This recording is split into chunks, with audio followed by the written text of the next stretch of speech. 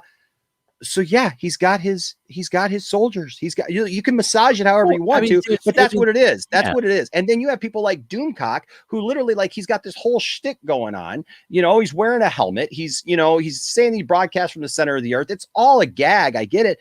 But then in reality, he's out there saying stuff, you know, that's like it doesn't even make any sense. Like, it doesn't even corroborate with what he says sometimes, because he's so busy pushing a narrative that, like, you got to stay angry. You got to stay up on this. Yeah. And why is that? Because there is so much involved in here as far as membership, as far as financially. Yes. It's very hard to break away from that. And I recognize that. But again, I didn't say that Jeremy was solely the leader of the fandom menace. But he carries influence in that community, whether he wants to admit it or not.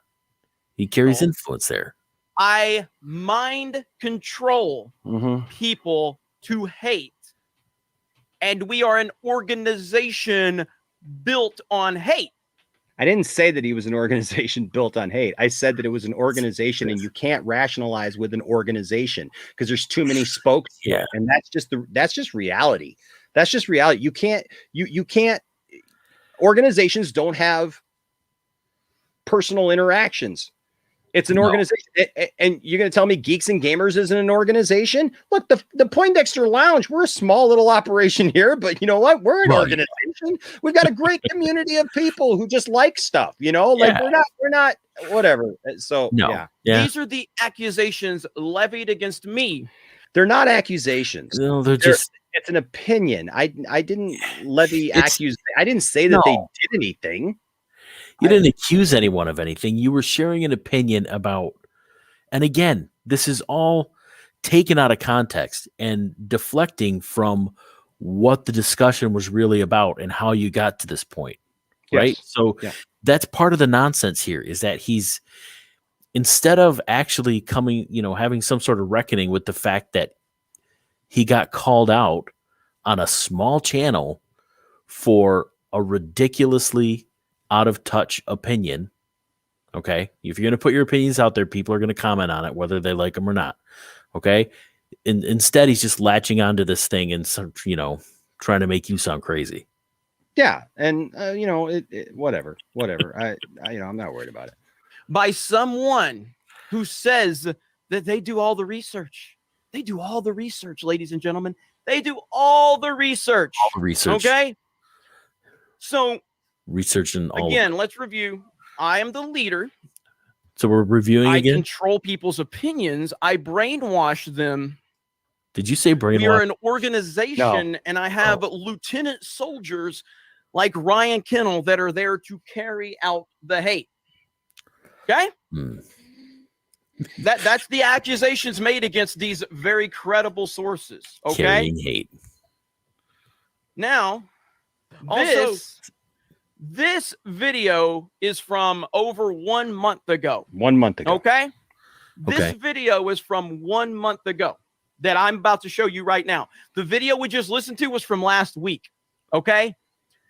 So, again, video making all these ridiculous accusations against me made about a week ago. This video clip of me that was made on the main channel.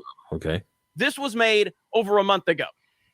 What on earth could the leader of the fandom menace, who controls this organization and controls this hate and mind controls and brainwashes people to hate everything Disney Star Wars, what does this tyrant have to say in this video? You called him a tyrant?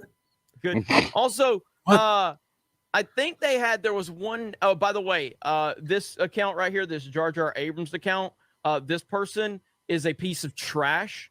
Someone who's been posting disgusting images of like violence towards Kathleen Kennedy. Fuck that account.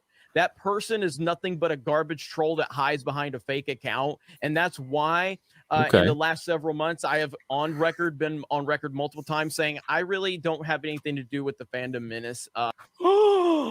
What? Wait a minute. Wait, whoa.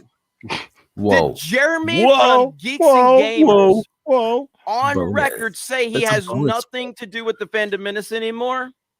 But I thought that I controlled the minds of the people in the fandom menace, and I thought that I brainwashed them into hate. He said brainwash. And we're an organization. I don't understand. It's almost like they make shit up. I have friends and that are part of it, and that's fine. But people like this piece of trash and people that have gatekeeped opinions on the Mandalorian and you can't like the Mandalorian and all that have nothing to do with these people, man, because these people are trash. They're far right-wing SJWs. They just sit there and lie and misrepresent. I've seen them taking shots at Krista and other people in the Geeks and Gamers team, claiming that they called for a boycott of Disney Plus. Geeks and Gamers has never called for a boycott of Disney Plus. Maybe some individuals have because they have the right, but Krista hasn't done that. And she made a joke about it one time about chicken nuggets because that's what she does. But the lies from people like this piece of garbage and a few so there's that. So I would say more than likely, you have people like Josiah who make videos on Geeks and Gamers and point out things about how all of Star Wars is bad, like kind of talking out both sides of the mouth that like there's no hope for Star Wars is lost, there's literally no redeeming quality of Star Wars.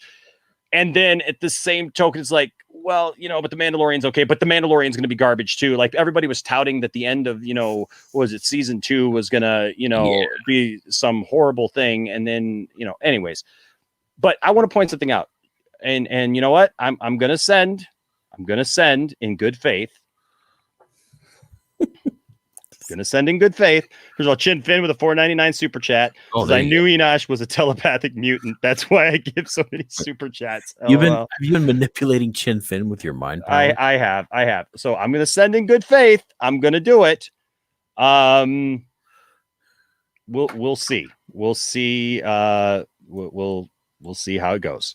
But I do want to show something. So, okay. Great. He's saying he's no longer part of the fandom menace. He definitely was at some point. He definitely makes content that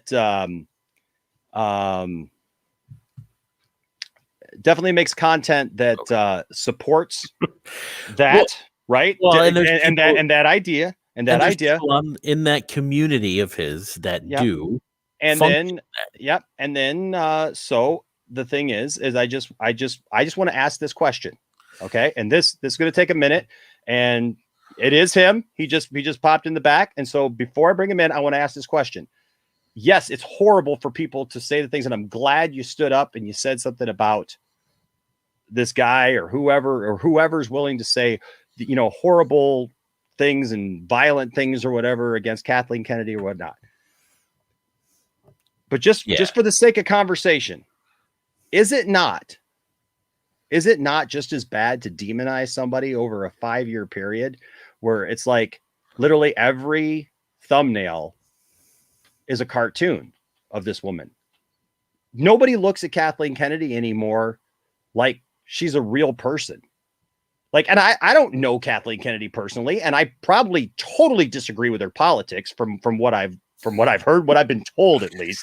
But the thing is, like, literally every thumbnail, red eyes, glowing eyes, cartoons, she's doing something crazy, she's doing something evil, she's telling somebody something that like people wouldn't normally say in normal conversation,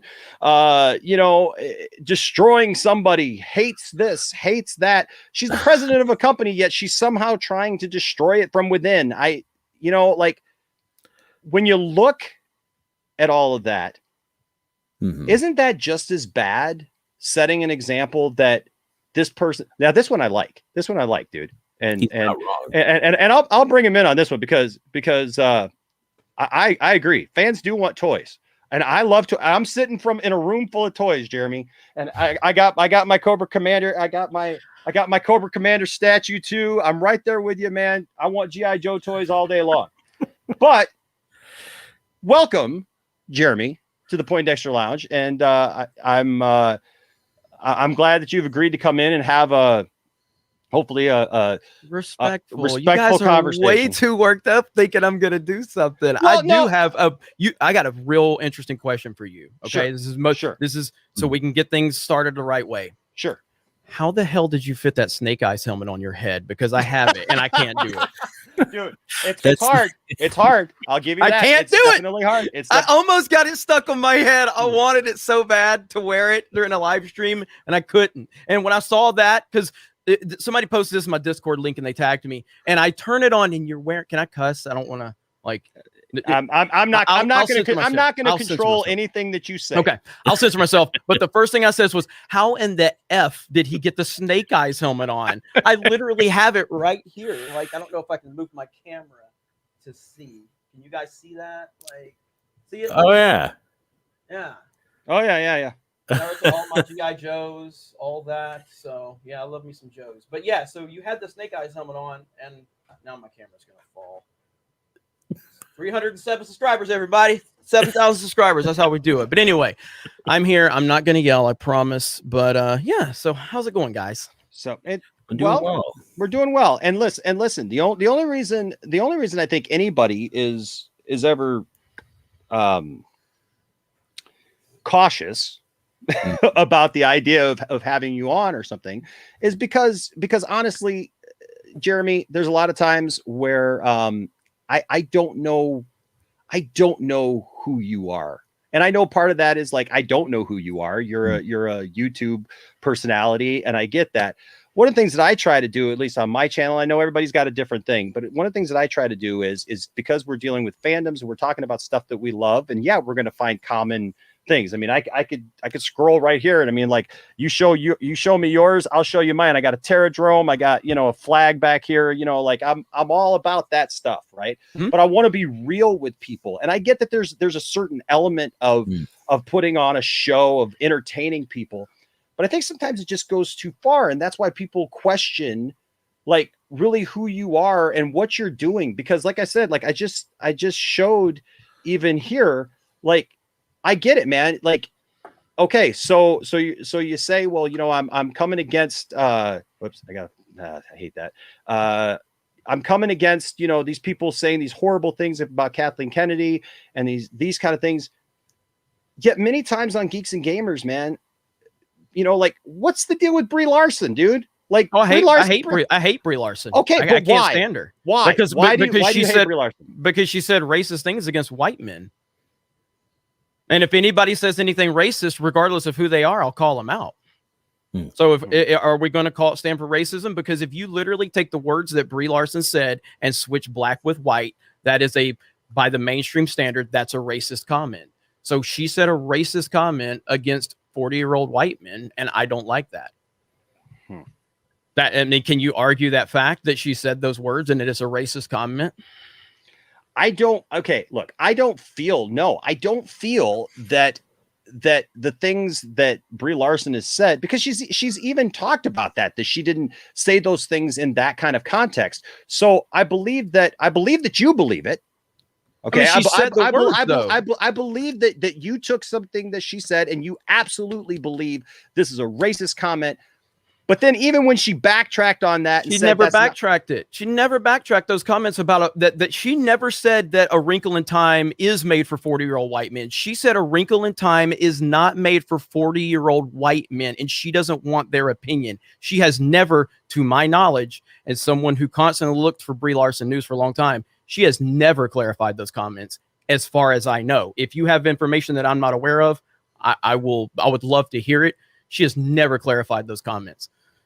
Well, in my opinion. Well, that exact statement I don't know, but I know that she's clarified other statements where people have said that, you know, she's against white men and she's against this and that, and she said, like, that's not what I was saying. I was saying, you know, that I want other people represented as well in these things. And like, look, I get it. Like, I'm a 40-year-old white man. Everything's not made for me. You know what I mean? Like, I get that. So like, there was a 40-year-old white man in A Wrinkle in Time. Chris Pine's one of the biggest stars in Hollywood. Wasn't he in that movie? I didn't see it, but I think Chris Pine was in that movie. So was Chris Pine in that movie? I don't know. I think, and you can correct me if I'm wrong, chat. But if a 40-year-old white man's in the movie, then why can't a 40-year-old white man feel drawn to the movie and want to see it? But even if there isn't a 40-year-old white man, her comments are racist and sexist by the standard that has been created by what people get canceled over every day. Now, I've also said many times on my channel, if other people can say the things that Brie Larson says and get away with it, then I have no problem with what she said. My problem is that she's able to get away with it, whereas others with different political opinions don't get away with it. My problem is a lack of consistency in Hollywood. I have no problem. If everybody can say it, yeah, great. But if everybody can't say it, then nobody can say it. That's my stance on everything. It's never about an individual. It's about the hypocrisy and the way things are carried out. And you can talk bad about white people in Hollywood, but you can't make another judgment on a race or a gender in Hollywood, or you will be canceled. And that is my overarching problem. Well, let me ask you this, though. Okay, so because we can always find disagreements that we have with people, especially in Hollywood, right? I mean, especially in Hollywood, there's going to be those kind of things. There's going to be things that people say that are hypocritical, that are whatever. But don't you think that it would be smarter than to just say, hey, this is what I have a problem with, instead of positioning it in a way where it's now become it no longer comes across, Jeremy, as, hey, I just have a problem with this or this or this. But when you have literally a whole gang of people and a whole like system of different channels that work together and are associated together, literally just putting out crazy content about like, ooh, you're not even saying what you just said there. Okay, what you just said there, that I have a problem with this, and this, but like literally watching videos, it's like, oh, she's on YouTube. She has a YouTube channel. Oh, it's so crazy. We helped her YouTube channel. We did this. And I get it. You're trying to be comical and you're playing up to your fan base. Sure. But at the same time, you're cutting the legs off of your argument, because you're making a joke of your own content, of your own reason for having a problem with her, instead of addressing that problem and zeroing down on that problem and saying, this is what we have an issue with. It cartoonizes it. It makes it something that it's not, and then it blows up, and then you look really petty, because then you look like you just guys had a problem with the fact that Brie Larson comes to YouTube. You're not actually drawing attention to the problem that you have or what you deem as her issue. You're drawing this attention really to yourselves and just being comical with her. I mean, like, and like I said, even with Kathleen Kennedy, like, do I think that woman is the perfect person for Star Wars necessarily? No, at this point, I feel like she probably should step down and move on, because everybody's so frustrated. Like, nobody's going to have any peace. And then my fear is the next person is going to be somebody that people like go off even more. But like literally instead of just saying, I don't like what this is, right? I don't like what Kathleen Kennedy has done, or what I perceive Kathleen Kennedy to have done with this franchise that I love. Now it's like I said, every single thing is like red eyes and laser eyes and these over the top things, instead of just dialing down and saying, hey, this is what we don't like. I guess the question is, why should I dial down any of my content? I mean, why is the question I have for you. Why? I'm not telling you how to do your content, but you are. you're criticizing it and saying you shouldn't be doing this, and I'm asking why. Okay, you know what? That's fair. That's fair. I'll tell you why. Because I'm not telling you that necessarily at the root of what you're saying is all necessarily wrong.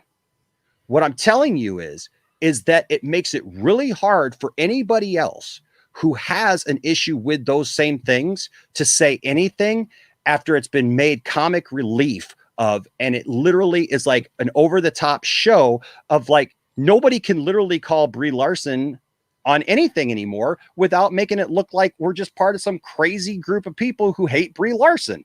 Like if we literally had a problem with Brie Larson, nobody would take it seriously because it's just tossed to, well, you know, you're just part of the same group of people who just don't like Brie Larson because you just don't like Brie Larson, because nobody ever talks about why you don't like Brie Larson or actually gets to, she said this or did this or did this. I have, though. And I've talked about all those specifics. Okay, but how long are you going to draw out content? I mean, I haven't made a Brie Larson video in months. So, I mean, when she says something stupid, I'll talk about it if I feel like it. I mean, it really just comes down to what I feel like talking about. Look, a couple things here. So, number one, there's things that interest me for different reasons, and there's things that don't. Amber Heard, for instance, is something that literally grew YouTube channels. I don't think I've ever, if maybe one or two Amber Heard videos are on the channel, I don't care about the story because I can agree. I think you it's don't just want to know if that was her or the dog that did that. No, I don't care. Like, I just don't care for any various reasons why. But like Brie Larson, the things she said, I felt were a really big problem that was affecting how the culture of Hollywood views fans. So there's a bigger thing. And then the way that the media treats Brie Larson, it becomes a snowball effect. So then I see the media overly praising Brie Larson. So then I'm going to go make videos, not only calling Brie, but calling out the media, then calling. So it's just a snowball effect. Now, backing up to your point about like why I should stop doing things, you're both, because I'll listen to both of you, you're both canceling out your own argument. Because on one hand, you say Jeremy is this influential person and he's got all of this influence, but then on the other hand, you say, but Jeremy should stop doing these things because how people view him. Well, the things that I've been doing are how I am the influential person you claim I am. So why would I stop doing the things that have made me, in your eyes, this influential person? If it's working for me to make me so powerful and influential, why would I stop doing it? But influential to do what? What have you accomplished? What have I accomplished? What have you accomplished? In my, no, I'm not saying that. I get that. I get that part. You've grown your channel. My team. I've grown a lot. I get it. Your team, your channel, your website, you personally, that's successful. Okay. I get it. And other creators. That's great. Yeah. That's great for you. But that's great for a lot of people, not just me. That's great. On the flip side of that, though, what have you done to influence what you actually say that you're against? Because you can come on here and you can have a calm conversation about what you say that you're actually about. But the reality is when you're making videos, you're putting out entertainment and you're basically hyping up people and getting people frustrated who are going out into the real world because they're not on a YouTube channel. They're not trying to put out, some fun video or funny video or make light of something. And yeah, you're influencing opinions of people, but it's not really accomplishing anything because nobody's going out and actually making any change. I mean, I listen to you. I've listened to Doomcock talk about how, he wants to change, the essence of pop culture, and save pop culture. You talk about saving something. That guy's always touting that he's going to save, pop culture from everybody. And what are you changing? It's all relative. So, I mean, you're building your own empire, but what are you changing? Well, again, but it's all relative. So again, what does it change mean to you in reference to the question you're asking me? Like you asked me what I changed. I can give you instances that you can't argue against, and I would love to hear you argue against them. And I've made a lot of change. So like if I've had one person that has come to me and said that my content has taken them out of depression and saved their life, is that change? Yes or no? Well, I will say this. There are a lot of things that can bring some it's a yes or no joy to question. somebody. It's not a yes or no question. Yes, it is. Because, I've had hundreds of but you people didn't come on here. but Jeremy, you didn't come on here and say you my asked goal, what have I done to change? But you did. But that's not. But I'm asking you, what have you done in your setting out to accomplish whatever you're accomplishing? That's not what you came on here and said that's what your content's about, and that's what you're. I never said. Well, but what is my content about? Let's answer that question. What is my content about? Well, what does Geeks and Gamers stand for? Geeks and Gamers is what I am the leader of. Geeks and Gamers is what I'm responsible for. So what does Geeks and Gamers represent? Geeks and Gamers, in my own words, represents individuality.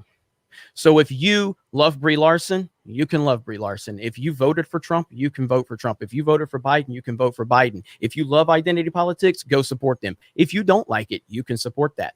That is what I think the world should be. Now, will Geeks and Gamers change the world? No. But at least it can be our little corner of the world that we think should represent the world. Will it change things? It depends on what your definition of change is. But I look at the several years. Now, I created Geeks and Gamers in 2012. Geeks and Gamers has went through many variations. It started out as local video game tournaments in Montgomery, Alabama. Call of Duty Black Ops was our first tournament. Second tournament was Madden. The third tournament was an all fighting game tournament. Fourth tournament was Super Smash Brothers. The fifth tournament was a bunch of different games, Call of Duty and fighting games.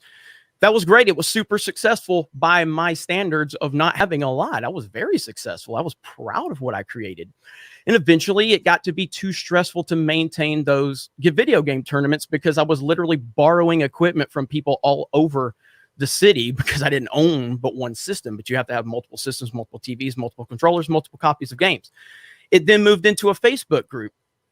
And then I started the website, and the website was there, and it was fine. But around 2016 in the election, I was very much not being myself. I would not tell people I was a Trump supporter because I was worried about people using the guy that created Geeks and Gamers as a Trump supporter and weaponizing that. I was worried about that. Sure. And then I finally got to the point before The Last Jedi came out, didn't realize what was going to happen, but I made a decision with my team. I can no longer ride the fence. I have to tell people who I voted for because I'm proud of who I voted for. And I'm not going to let people weaponize that. That decision connected with the whole Last Jedi thing. And I just was starting to move in more of a vocal person of, I see these things in Hollywood. I see these things in our culture and I don't like them. I'm going to speak out against it. Luckily for me, a lot of people agreed with me. So we've created a lot of things based on those few decisions and a path that led me there. So I'm very proud of what we have. And I'm very proud of where we're going. And there are things that we've done behind the scenes that I don't promote. There are personal things that we have done at Geeks and Gamers with the money we have to help people on the team that I'll never promote because it's not meant for that. There are things that I am more proud of than anybody can ever imagine, and it's not meant for public consumption unless the people that are part of it directly ever wanted to come out and talk about that. But it's never a thing that we've ever done. So the public side of things, yeah, I'm entertaining. You don't want to see me on YouTube being the guy that just goes to Walmart every day because I'm not very entertaining. So I have to add some personality to it. But the things I talk about, I care about. Because if I was just chasing algorithm, which again, I do move into algorithm stuff. But if I was just chasing algorithm, I would have made 100 Amber Heard videos. And I thought about it, but I was like, I don't care about Amber Heard and Johnny Depp. I see people getting 500,000 views. I see channels that a lot of people ask me, have asked me a lot about doing Amber Heard videos and caring about that. And I've told them, I just don't care about that stuff. But also, okay. So that's fine. That's fine. And if you are who you are, who you are, and you're just being who you are, that's one thing. But literally, man, like literally, it's taking that, and you're saying this is who I am. This is my business. One might even say, this is my organization.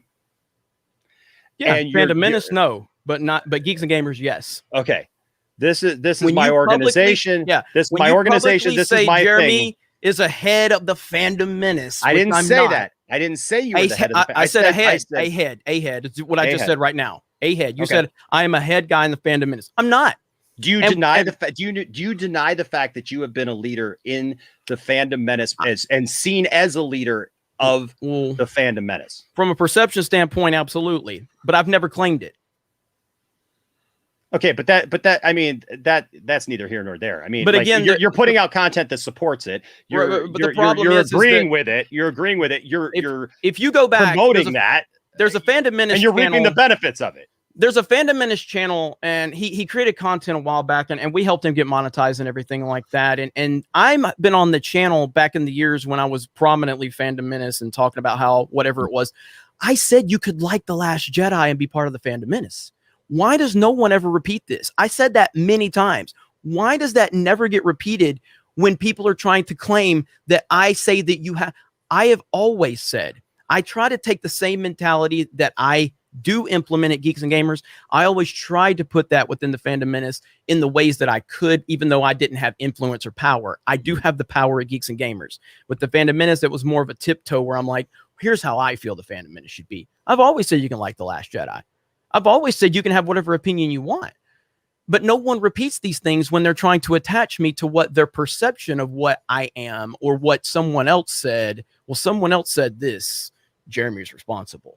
It's an insane thing to connect me to other people. I'm not trying to put you as with something that somebody else said, but I am saying you should feel a little bit of a responsibility when you know that you've put out enough content or you supported an ideal for so long that you can step away from it and you can say that. But I mean, you're still making videos and still putting out ideals that still support that. So I mean, you can say, well, I'm not a card carrying whatever that is. I mean, like there's not like an official role exactly for that's the point. fandom menace.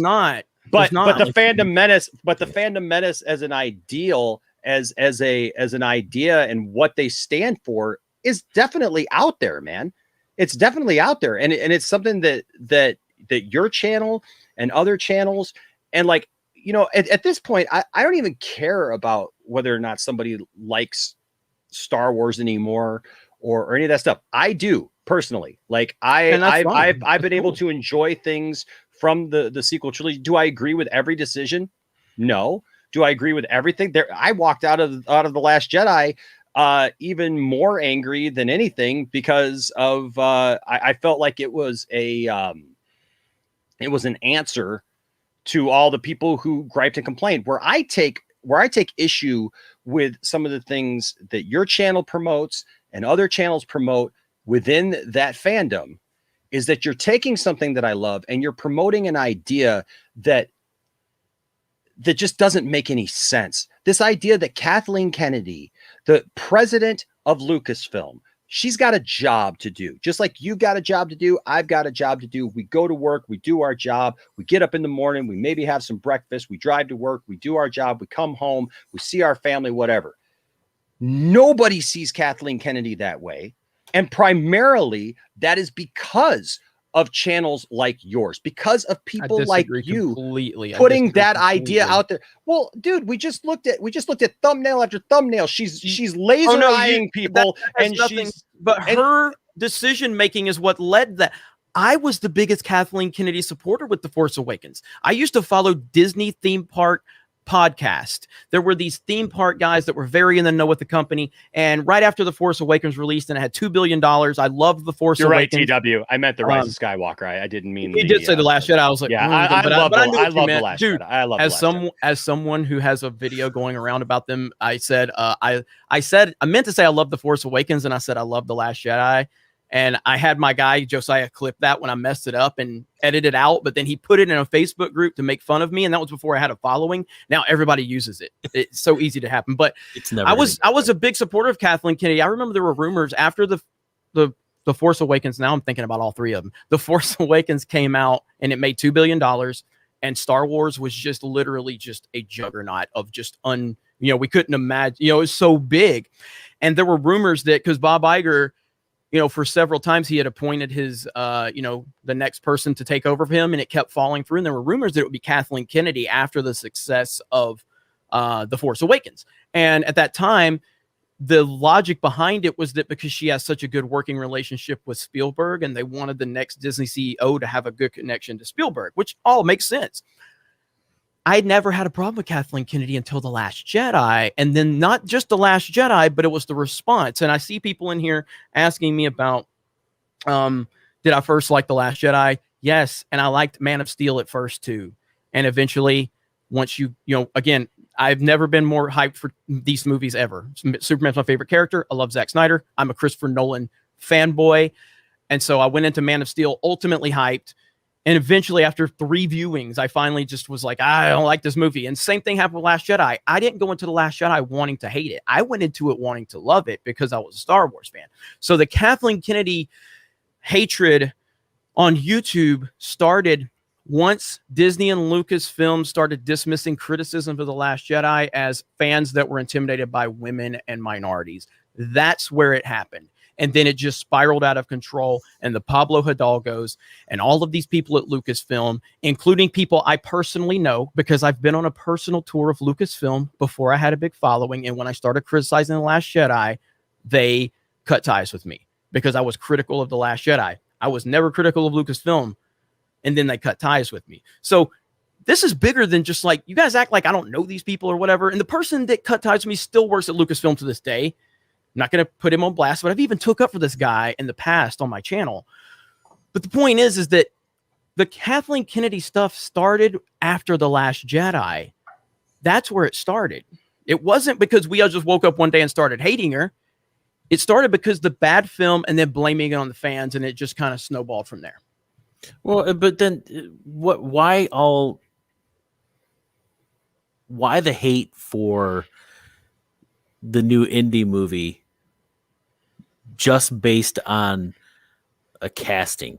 Like what? Well, where does all like? And I'm just fair point. I'm just Yeah, curious. fair I mean, there's just fair there's question. Just a cast announcement. Fair That's the only thing I really.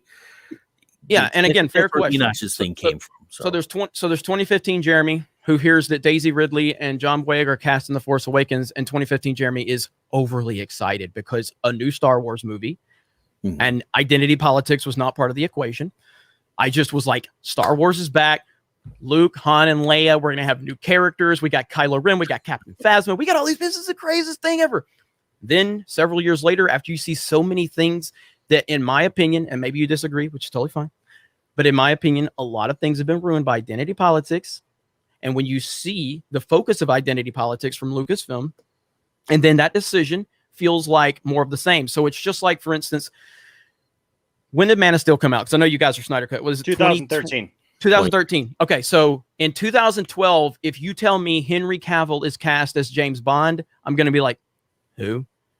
Well, now you tell me if Henry Cavill's cast as James Bond, I'm like, what? Why? Because I've seen what Henry Cavill can do, and it's built up a preconceived notion in my mind that it's going to be amazing. So what's happened with Lucasfilm and Hollywood is they've built up a preconceived notion in my mind that the moment you start casting women based on them being a woman, we've seen them propagate or like prominently put women in the forefront just for identity politics, and then the story falls apart. So can I ask you a question? Do you like the other Absolutely. Indiana Jones movies? Of course. Do they all have a prominent woman featured in each one of them? Yes. That's not the problem here. That's not the problem. But you just said that when you see a casting of a of a prominent woman post 2015, post 2015. Okay, but don't you think that that's kind of a foolish thing to do? I mean, isn't that kind of a silly? No more silly than being silly. That's not even silly, man. No more silly than being excited for Henry Cavill. Once I've seen a pattern of movies and performances that make me go, hell yeah, that would be awesome. Yeah, like, but what about them announcing that, hey, a woman, just that a woman is going to be in Indiana Jones? And yes, I get it. Okay, she's a leftist. She's an SJW. She's all those things that you've identified as things that you're against. But she's no more of a liberal than the other people who've literally been making those movies since you first started liking them, Jeremy. Right, but we've seen that politics have started to creep their way into the storytelling since 2015. You think they've just started to creep their way into storytelling in Hollywood? when it compromises the story, yes. I don't have a problem if it's subtle here, subtle there. You can find moments within Star Wars where you can find subtle moments, which is fine. George Lucas talked about how, Princess Leia and how prominent she was. He's talked about those elements, but it didn't take away from the story. Like, Rey literally takes away from everything because she's such a badly developed character, because she's not there to be complementing the story. She's there to push forward the ideology. Do you like the Phantom Menace? Do you like the Phantom Menace trilogy? I'm a very, very big time prequel defender, even though I believe they have problems. And that's fine. But let me ask you this: so how in the world is Anakin Skywalker, as a 9-year-old boy, able to do all of the things that he's done without any training or even hardly knowing what a Jedi is? Oh, because he's the chosen one. Yeah, I mean, we went into the movie already knowing that this person would be Darth Vader, so we were already from a storytelling standpoint, we were already prepped to understand that this was a special child. Okay, and I've said this, and I'll say it again. The problem that we have right now is that we think that we need to know what the story is before we're told the story. And my criticism of the way people have responded to the sequel trilogy is that literally the fandom menace ruined the Rise of Skywalker, because by the time we got to the Rise of Skywalker, the fans had acted so just immature and ridiculous about the fact that things didn't go the way they thought the story should go, that yes, they brought back JJ and they did this quick fix of everything, and they thought, let's throw in a greatest hits worth of stuff and give Chewie a medal because that'll make some people happy, and let's do this over here and make these people happy and bring it all together for nothing. It feels empty, because when you come out of the Last Jedi was rich in a lot of different things, but it wasn't the story that people wanted to be told. People wanted to see my hero, Luke Skywalker, back out there, man, fighting.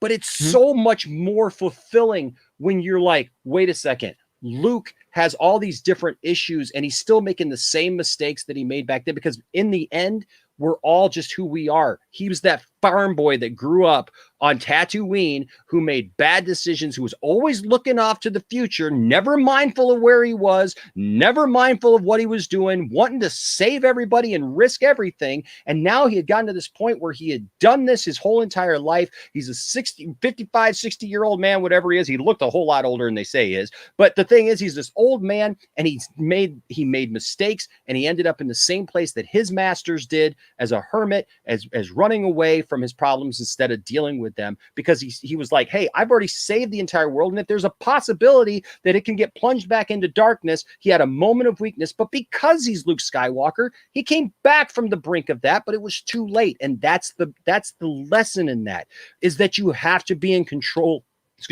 of yourself before you do something that can mess things up. Because even at the heart of that, it wasn't that he was just murderous and wanted to kill Kylo. Like, I've had people come at me and say, well, he just wanted to kill his nephew. And then that wasn't the point of that. You get told that story from two different points of view. Luke's story is very squeaky clean and just like, oh, well, I just went in there and he was just laying there and I thought about it. And then I realized, no, but it was too late and it was Kylo's fault. Kylo got mad and ran off and destroyed everything. And you see Kylo's version, and Kylo's like, I woke up and this murderous Luke Skywalker with dark circles under his eye and a scowl on his face was hovering over me with a lightsaber ready to slay me. Somewhere in the middle is the reality, and that's our whole point of life. And what I'm saying is like, to just go on and on and on 5 years later, and people are seriously still trying to make up these ideas and demonize Kathleen Kennedy for everything. Like, nobody else had a creative bone in their body, nobody else had a creative input at all, and that she's just on top of all of it, just telling everybody what to do. She's not the creative. She's not the writer. She's not the end all be all of that. That's not what a president does. A president oversees the company. These people who are out here saying that Kathleen Kennedy is making these decisions that affect the day-to-day stuff and script writing, and that she's only over this project now, and that they're holding her back because they know that she's full of all these issues and stuff, and they're going to let her go. That's absolutely ridiculous. If they really had that much of a problem with her, they would fire her.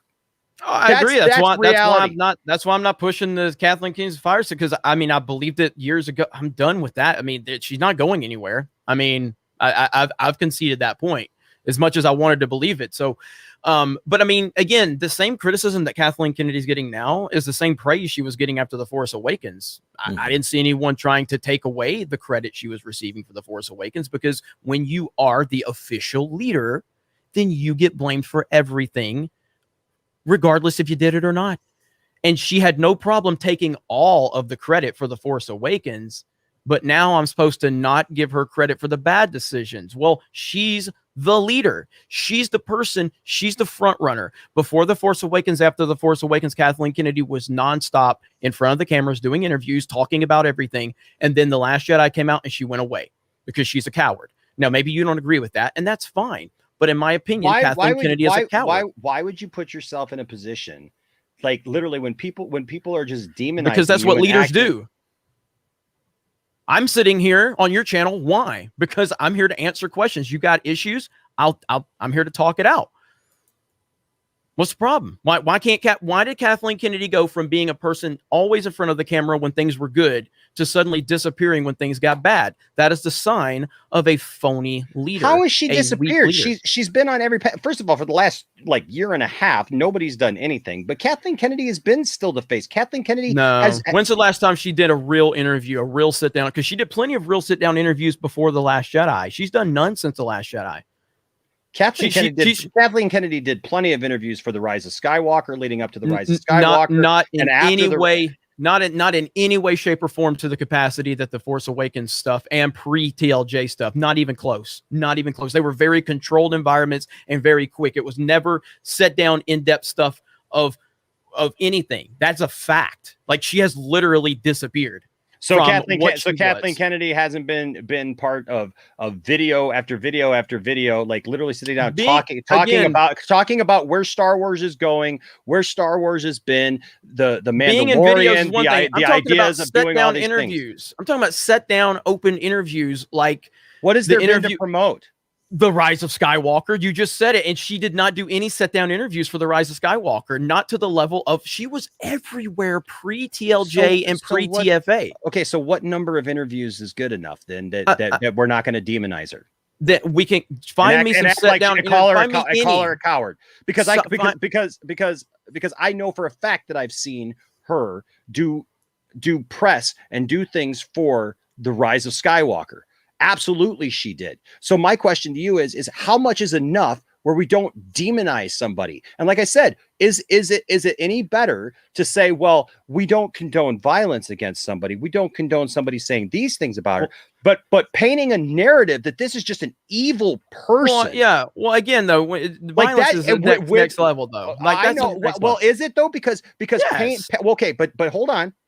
Because painting the idea that somebody is just pure evil and that they're trying to destroy the thing that you love and putting that idea out there when you have such a large audience over and over and over again. And dude, literally, I've got like 50 some odd clips. I've addressed this many times, though. I've when addressed this you many put times that out though in somebody's head, though, when you put that out, I've addressed it many times. But how can you step back? I've addressed all of this many times. We don't have anything to do with people being mad. I've addressed this many times on my channel. I've talked about my frustrations with Lucasfilm. I've talked about how the company operates and how there seems to be a freedom for their employees to talk about politics as long as their politics are on the left. And I talked about how we've never seen anyone with conservative views talk about their politics at Lucasfilm. And I've talked about this multiple times. You guys were talking about how I repeated myself all this. I've repeated this all the time.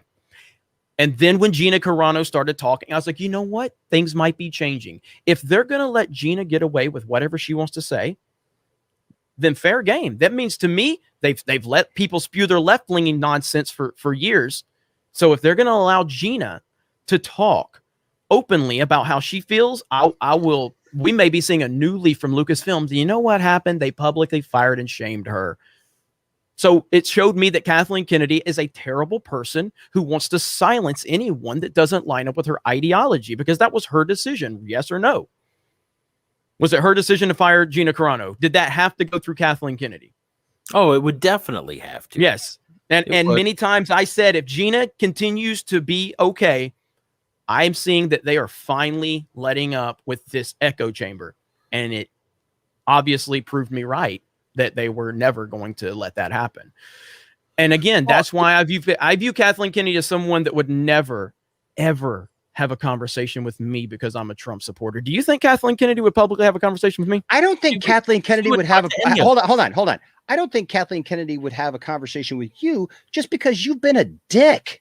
Okay, that's fine. But like, do you think she would have a conversation with a Trump supporter, a prominent Trump supporter, the nicest Trump supporter in the world? Do you think she's going to do that? If you want to use a straw man, I will throw the straw man back at you. I'm not using a straw man. You've literally you are. Who would go? I presented myself as a Trump supporter. You're saying it's because I'm a dick. So listen, the nicest Trump supporter that's very prominent, Candace Owens. The two things are not synonymous. You don't have to be a dick to be a Trump supporter. I know that there's that narrative out there, but let me crush that right now. You don't have to be a dick to be a Trump supporter. But you don't. You know she would never have a literal, respectful conversation with a Trump supporter and let it be public because she can't associate with a Trump supporter. You know this. You know associate with a Trump.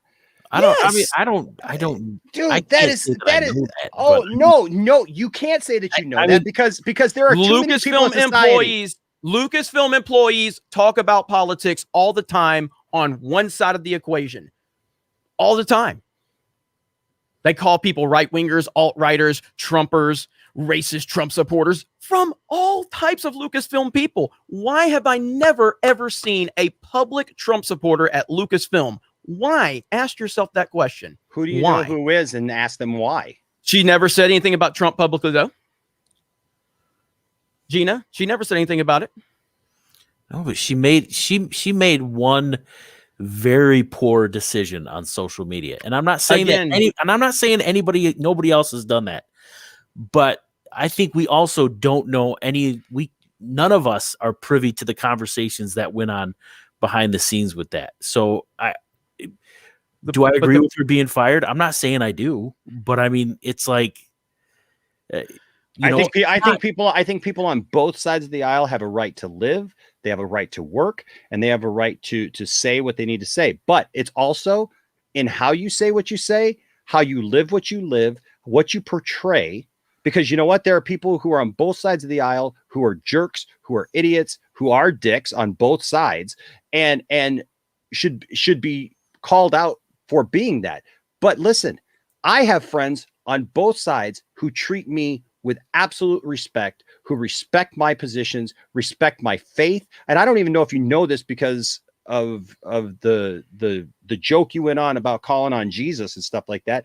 But I am a person of faith. I am a pastor, I'm aware of that. Okay, that was not the joke, though. I would have never. I figured not. Never mock a person's. So I knew that, but it was completely unrelated. Okay, and that's fine. And I'm not trying to call you out on that. I'm just saying. Yeah. I'm just saying there are people who make assumptions about me automatically, one way or the other. Okay, I mean, I've been a part of a large church that was split down the middle, Democrat, Republican, whatever. And one of the things that I love is that I get along with everybody, right? People don't know everything that I think or that I believe because I consider myself to be a conservative, yet I consider myself to be a centrist because I'm not on the right wing of something and I'm not on the left wing of something. I try to take inventory of everything and treat everybody with respect. So in that, I can respect people who have conservative values and were brought up a certain way and dealing with stuff because I was raised by my grandmother, for God's sake. Okay. So like I get that aspect of it. But then again, I look at people who've been mistreated. I look at people who have suffered racial inequality. I grew up in Flint, Michigan, man. Like I've seen corruption on all sides. I've seen people mistreated. But my question is, what does that have to do with Kathleen Kennedy and the way she operates her company? I'll tell you what that has to do, because you're making an assumption about somebody that no, I'm not. That you yes, it serves your narrative to say she won't talk to me. She won't talk to me because I'm a Trump supporter. But that's not why she's not talking to you, Jeremy. She's not scared of you because you're a Trump supporter. Then name a Trump supporter she would talk to. Why did Pedro Pascal get to call all Trump supporters racist and not get fired, but Gina Carano still has a job? Explain that to me. In fact, Pedro responded to me directly. How are Lucasfilm employees allowed to trash 75 million Americans based on their political opinions, but Gina Carano gets fired for a meme? Explain that to me if Kathleen Kennedy is thinking so independently for everyone's opinions. I think everybody's situation is different, and I don't know. No, I don't know it's not. I don't know what went down behind the scenes. Just like Johnny said, we don't know what went down behind the scenes. What was said beforehand? What was said afterwards? There's been all kinds of reports that Gina was talked to many times about what was going on and what was happening and the things that she was saying. Yet she continued to say a certain narrative. Don't know. But we don't know. Right. So I will speculate. Until Kathleen Kennedy wants to step up and have a transparent conversation with everybody, I will continue to speculate about what I see. That's fair. That's what I do with Kathleen Kennedy. Okay, I don't like Kathleen Kennedy. I think she's a bad person. I think the way she treats her employees and fans that disagree with her, I think it shows that she is part of the problem, not the solution. And I have no sympathy for the way I portray her on YouTube. And until she clarifies and until she comes out and says that Donald Trump supporters and anybody with a different political opinion is welcome in the Lucasfilm fandom, I will continue to paint her exactly as I believe she truly is. Well, that is my stance on it. I have no sympathy for her. And that's fine that that's your opinion. But the thing is, the thing that I always,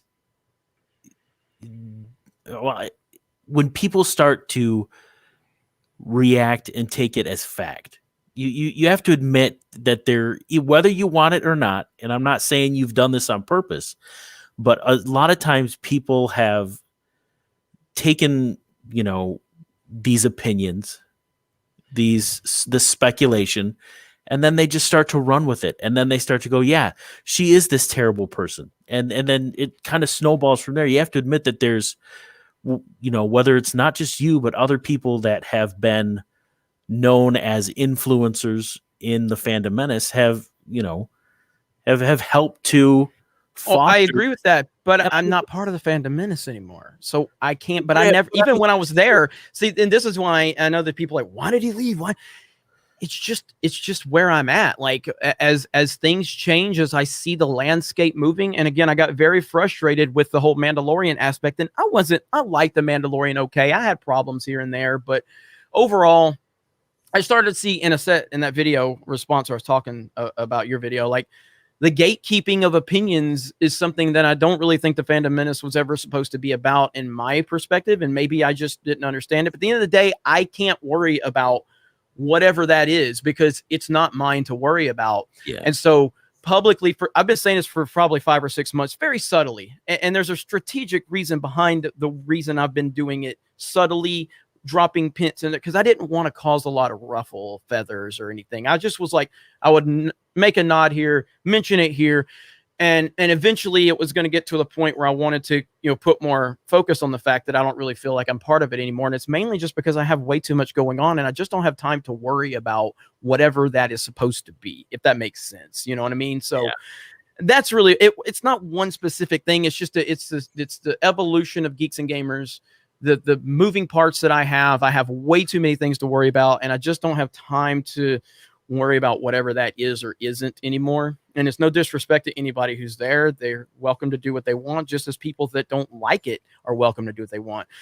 I don't think any YouTuber is wrong for having their opinions. I think every YouTuber should build their audience based on whatever it is they can build their audience on and what they feel passionate about. But don't you understand though, like a comment like this, because this is how I feel about it too, is you could say, well, I'm not a part of that anymore. I spent the last 5 years in it and I'm still making content. What did I do wrong? What did I say supports that content though? What did I do wrong? And putting out these ideals and these thoughts and associating yourself with that. And then all of a sudden it's like when it doesn't suit you though, when it doesn't suit you.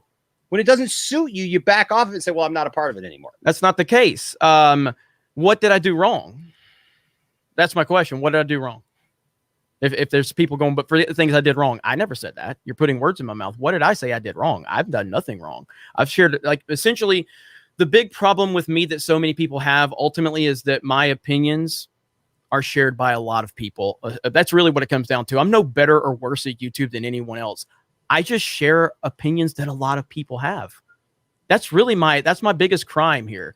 I have a lot of opinions and a lot of people agree with a lot of my opinions. That's essentially it. Because if I had 500 subs and nobody watched my channel, nobody would have a problem with Jeremy from Geeks and Gamers. They have a problem because my opinions are mirrored by hundreds of thousands of people. And then they end up giving me more credit than I deserve. I'm not as powerful as anyone thinks I am. I'm probably a little more powerful than I believe I am, but I'm not that big of a deal. I'm just not. I am far more. But then you turn around and you say, okay, you say that, and you're like you're kind of coasting into it. And this is what I was talking about, like where I feel that this is. Like I said, I feel like using the word mind control was something that I said, for lack of a better term, sitting in my car that day going to pick up my son. But it's more of this massaging and manipulating of the thing, because you say, well, I'm not that big of a deal, guys. I don't have that. I don't have that much influence. But you know what? Hollywood is scared of me. Well, These people are scared of me. No, everybody's scared of me to talk to Jeremy, big bad Jeremy. But guys, I don't understand why you're scared to talk to me. But if Hollywood's scared of you, why wouldn't we be scared of you? Listen, I've said many times. People, Brian Young, StarWars.com, literally tried to say I was responsible for the solo boycott, even though I never called for a solo boycott. And even though I encouraged people to go see it twice if they were upset that I went to see it. So when I see people build this ridiculous idea around me, I run with it, because of course I do. Now, in terms of the Warner Brothers stuff, I mean, I didn't connect us publicly to Zack Snyder. Zack Snyder connected us publicly. I didn't say that. He did, after we had spoken privately. He said that. I played it. He went on, what's his name? The channel Film Junkie. He went on Film Junkie and he said, I'm doing something with Geeks and Gamers. That is not how I wanted it to go. That is not how I wanted this to go. And I wasn't even sure I was going to put it on Geeks and Gamers. So then Warner Brothers is the ones that were not happy with everything that went down. And yes, the whole charity auction website and all of that, like, yeah, that was totally, I wasn't directly involved with that, but as the person that runs Geeks and Gamers, it is my responsibility. And that logo should not have been there. It absolutely should not have been there. And I wish I would have looked at it. There was no, intent for it to be there. So then Zach was put in a really tough bind last second that he had to do that. I misinterpreted it. It took me about 24, 48 hours to really kind of get less angry about all the reaction. But yeah, so Warner doesn't like Geeks and Gamers. So I'm going to run with that. Of course I'm going to run with that. Are they scared of Geeks and Gamers? Probably not scared, but they certainly didn't want to be connected. Yeah, but he never ran with it. But then there were all these people saying too, and I'm not going to say you said it because I can't remember if you said it, but Zach never called Geeks and Gamers a hate group.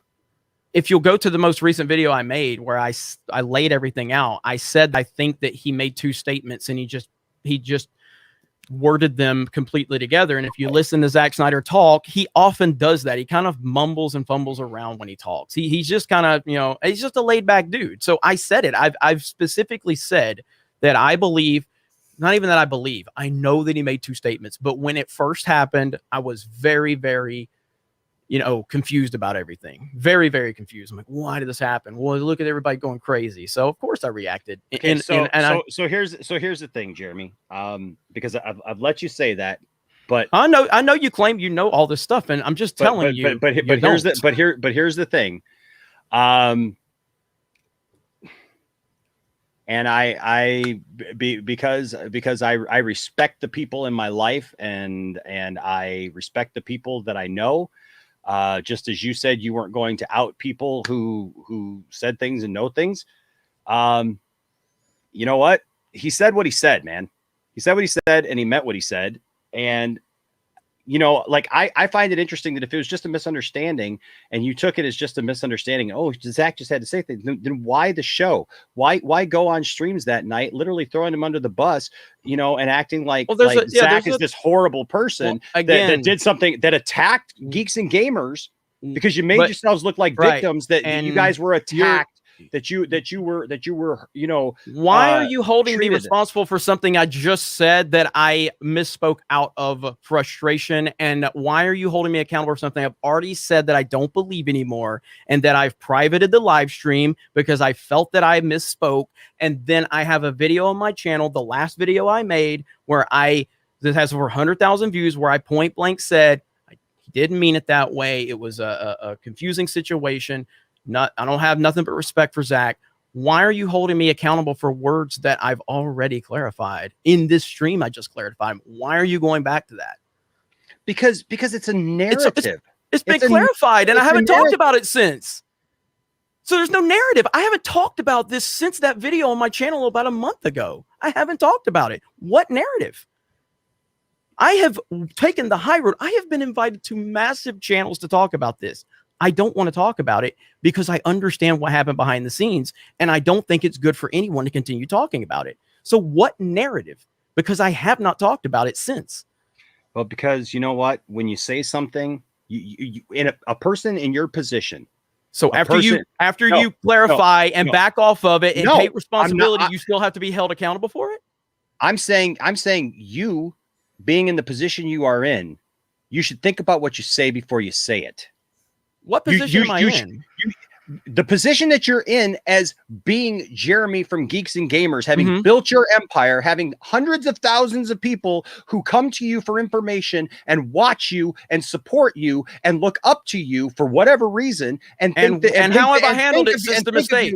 And how have I handled it since the mistake? How have I handled it? Have I made 20 videos like everybody predicted I would? Have I made 100 videos? There's still videos out there where you say that Zack Snyder is trash.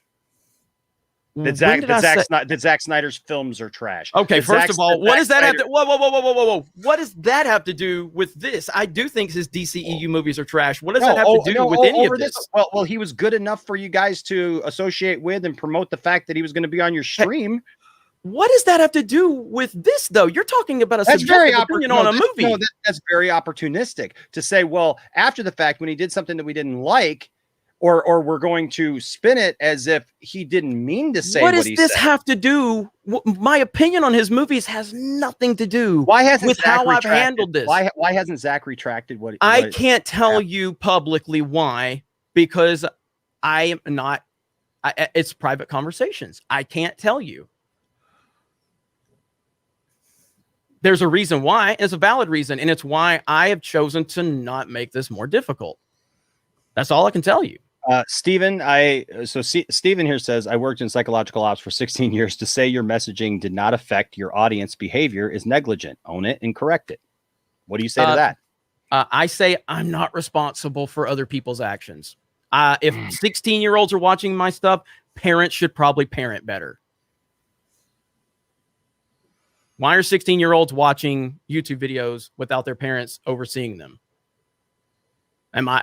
It's such a ridiculous stance to think that I'm responsible for other people's opinions. It's insane. It's insane to think that. And that is how you know that they can't find you saying anything wrong. They only can say, well, you didn't say anything specifically, but people have acted based on their interpretation. It's like you're literally going out of your way to try to connect me to things I've never said. And I love when people do that, because what you're essentially telling me is that you can't find me saying anything horrifically bad. So you have to start connecting me to the actions of people all over the internet. Echo Base, you're absolutely right. You're absolutely right. And look, you know what? Anybody in the chat? No. Hey, no, you know what? I do. It's my community, and I take responsibility for it. Somebody literally looped my video talking about what you guys said about the Indiana Jones thing, looped me in with you that I was woman hating and that I was just based on my thumbnail alone. And you know what? This community, they went to that person. They didn't tear that person apart. They didn't tell him what a B word she was or whatever for not actually checking out my content. You know what they all said? They said, you know what? We know Enosh better than that, and we know who Enosh is because he doesn't put on a front on his channels. And we know that when we go to talk to Enosh, you know what? Yeah, Enosh may only have 12,000 subscribers, but the people who he has there know who he is. They know that he's a good person inside because he doesn't say things just to get attention. He doesn't go off the handle about things and then try to retract it later or private things. He doesn't have to. Well, hang on. You say you don't think. Wait, you say you don't say things to get attention? You don't say things to get attention? He is who he is. No, I'm not purporting lies or purporting things. What did you mean by the mind control? What do you mean? I told you what I meant by the mind control. What specifically? Tell me. What did you mean? It's a massaging and it's a manipulation of people's emotions. So why did you exactly what it is? So you think that I'm massaging people's emotions? So why didn't I make Amber Heard videos that could have got me hundreds of thousands of views? Because I don't think that was where you wanted to go at the time, because everybody knows. Why? Because everybody knows that YouTube wants you to do a specific thing, and you're known for a specific thing. Why would you sidetrack yourself? You're telling me I couldn't have got hundreds of thousands of views off Amber Heard videos? You kidding me, bro? I'm not saying that. I'm not saying that. But you know what? I also know that you're a business person, and you know your strategic. You know your strategy, and you know your role. Hold on. When you know what your wheelhouse is, that's like people who come at me. I've got two good friends who told me, Enosh, I've been with your channel since you had a couple hundred subscribers, and you used to just sit and talk about movies with your family on the couch. And I don't like the fact that you do these live streams now where you have panels and talk with people, and that you talk about the Snyder Cut and you talk about this. And you know what I told them? I love you. You're my friends, but I'm not changing it. Because I know my strategy, I know my plan, and so my plan is not to go out. I'm not gonna change my plan when what we're doing is working for us. It's being successful for us, and I know that you know that. So why would you change your strategy and just? Are you saying you have a strategy of you? Are you saying you have a strategic approach to YouTube? I try. Wow, I thought you were just being who you want to be, man. But now you're saying you have a strategy involved. My strategy is being who I am. My strategy is being who I am. So why do you have to strategize? Wait, who has to strategize just being who they are? What strategy is involved with just being who you are? Because I see that people. I think you see a business opportunity with YouTube, and you're trying to maximize it to the best of your ability.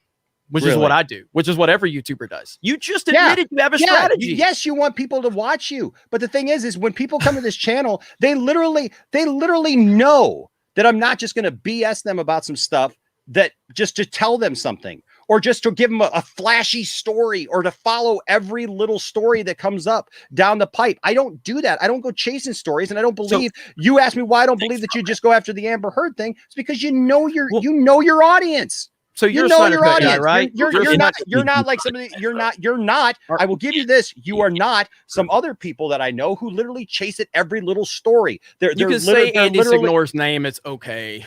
Well, it is what it is. It is what it is. I'm just saying. I mean, again, the fact that you played strategically to massage your audience's opinions without saying that name. No. You're doing exactly what you claim I do. I knew you were going to say Andy Signore's name. And your audience knew you were going to say it, but you didn't want to say it. No, my audience knows it, because you know what? I'm done with all that stuff. Then why did you bring it up?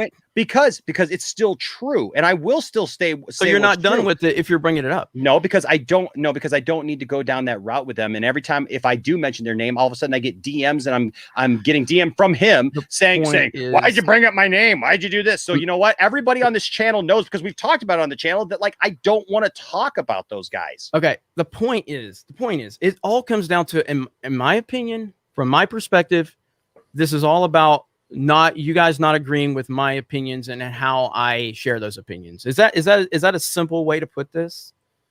Is what now? You don't agree with my opinions and how I share my opinions. Is that a simple way to put that? I mean, I'll be honest though, Jeremy.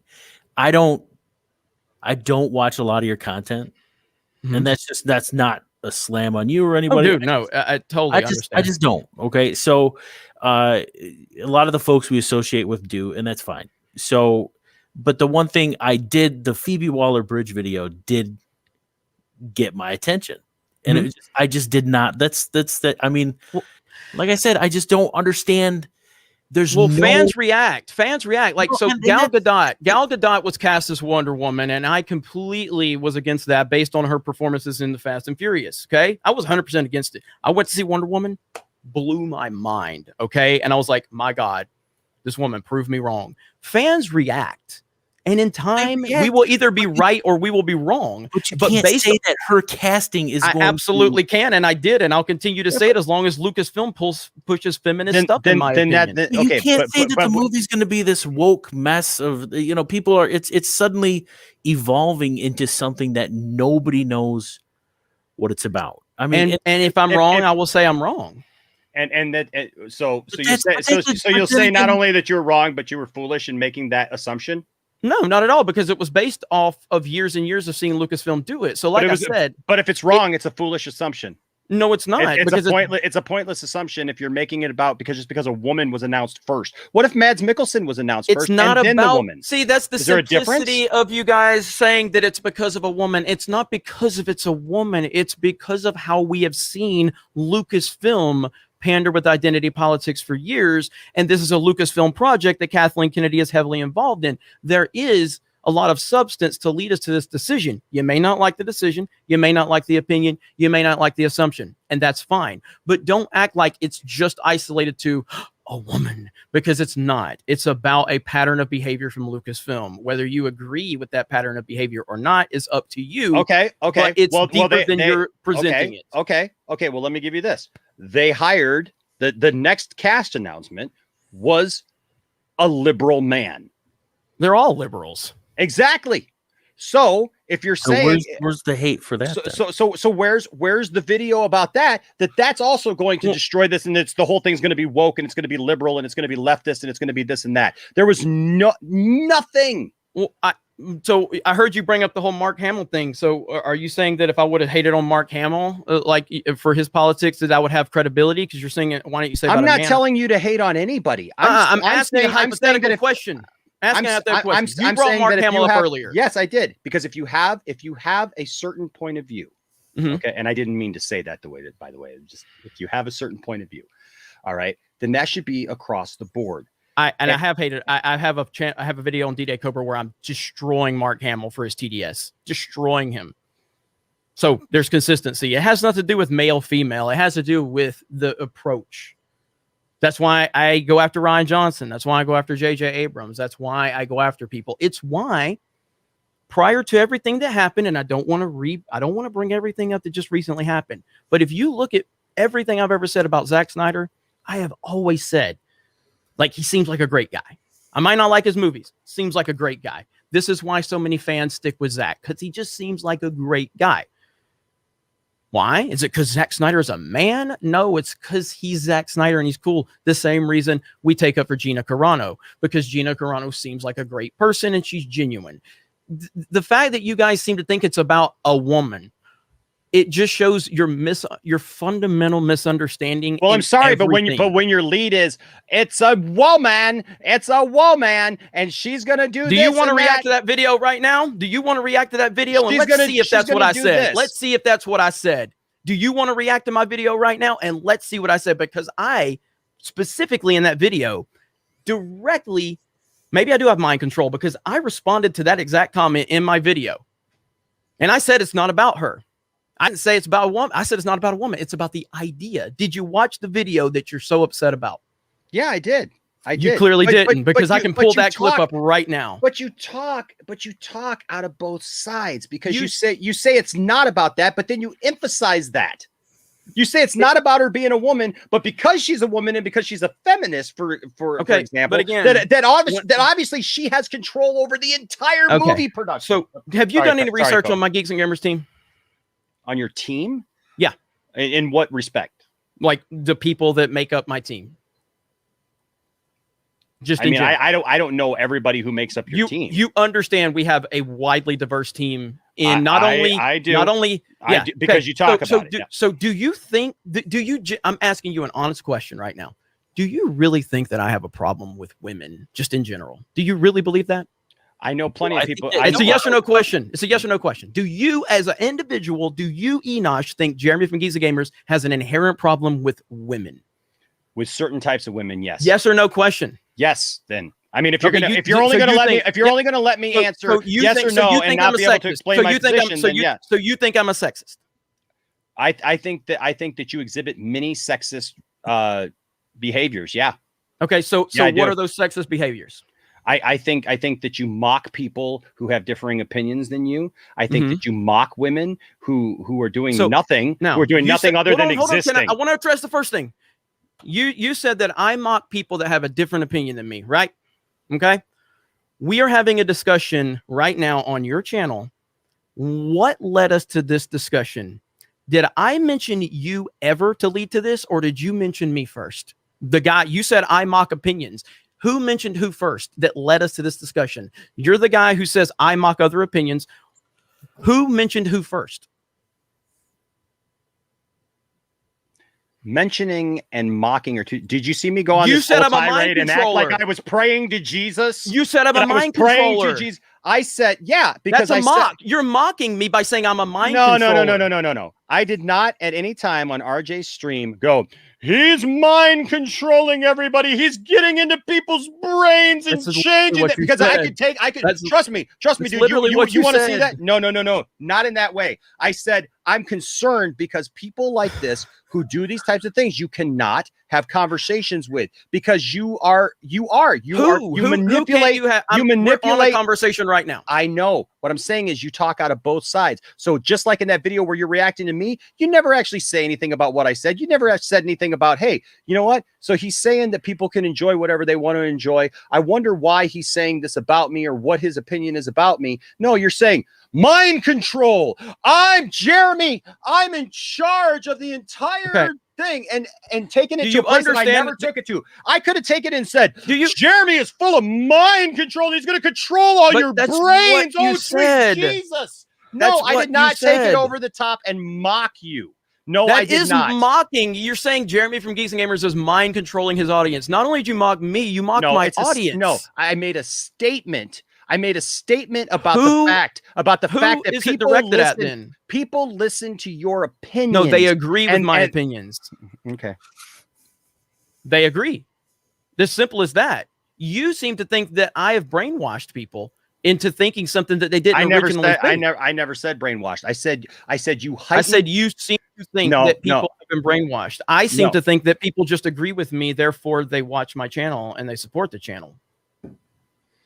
No, so it feels to me like you're mocking my audience. No, I am not mocking your audience. I'm saying you elevate things to a level where it incites people to go down roads that they probably wouldn't have gone down if they didn't have some kind of encouragement or pushing or emphasis on these people who like all of a sudden hate Kathleen Kennedy, who didn't even know who Kathleen Kennedy freaking was, but somebody told them that Kathleen Kennedy is responsible for the fact that they for all the things that they didn't like in Star Wars, and now all of a sudden she's the movie. No, that would be the movie that made $2 billion and a half, not Jeremy from Geeks and Gamers with his 30,000 views. Then why didn't you put it? Why didn't you like literally name off every single person that had anything to do with putting that story, crafting the story, doing everything, and out them all as some kind of thing? I didn't do that when I was giving her credit for The Force Awakens. Here is your enemy. Here is your enemy. Here's your enemy. Kathleen be her name. Take her. Do what you will with her. I didn't do that with The Force Awakens. I just said Kathleen Kennedy's doing a great job at running Star Wars.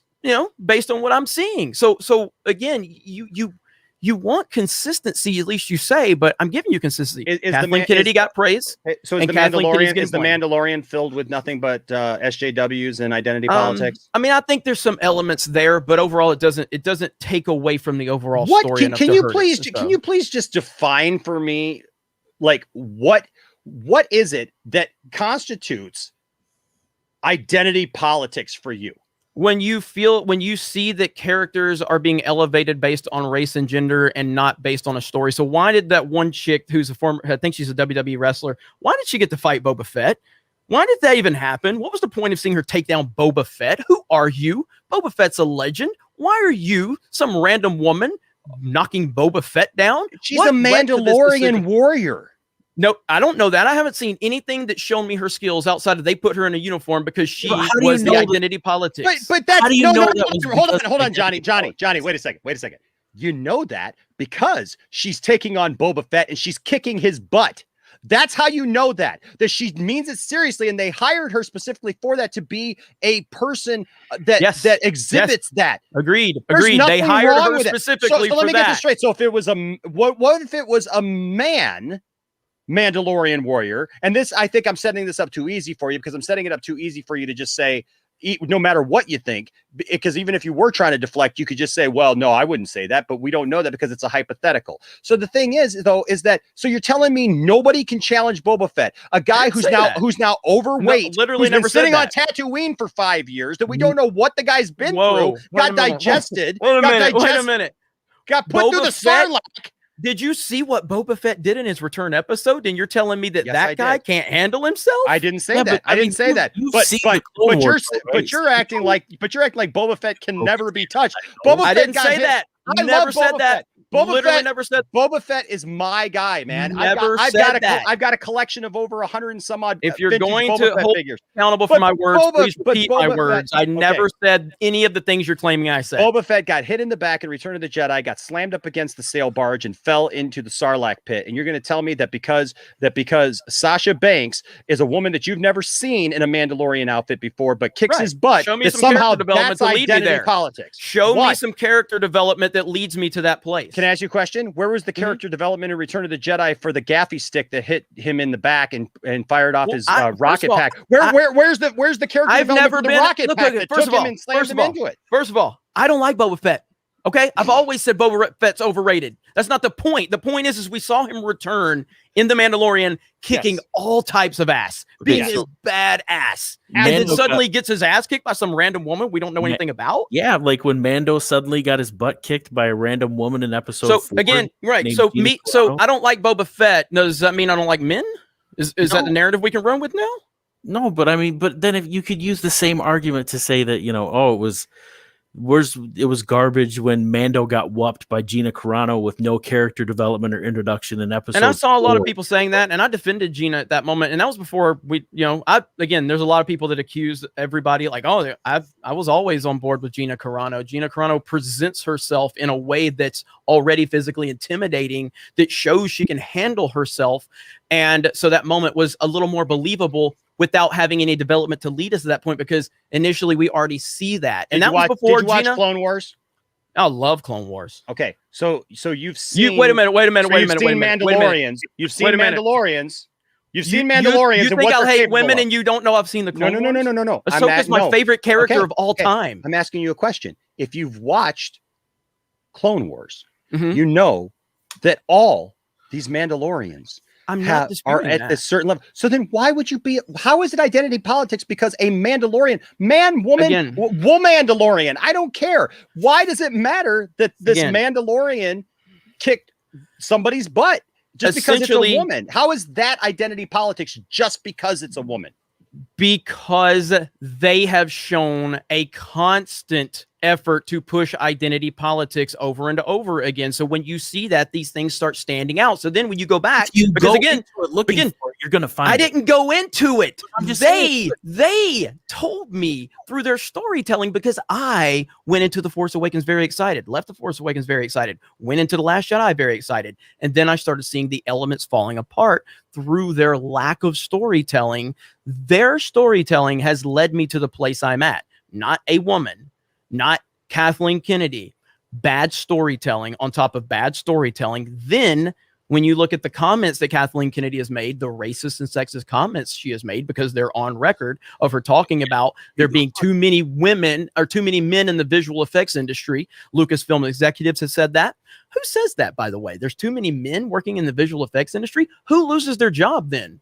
Like, how are there too many men? That is a sexist comment. But who are they? Exactly. Who are No. Lucasfilm.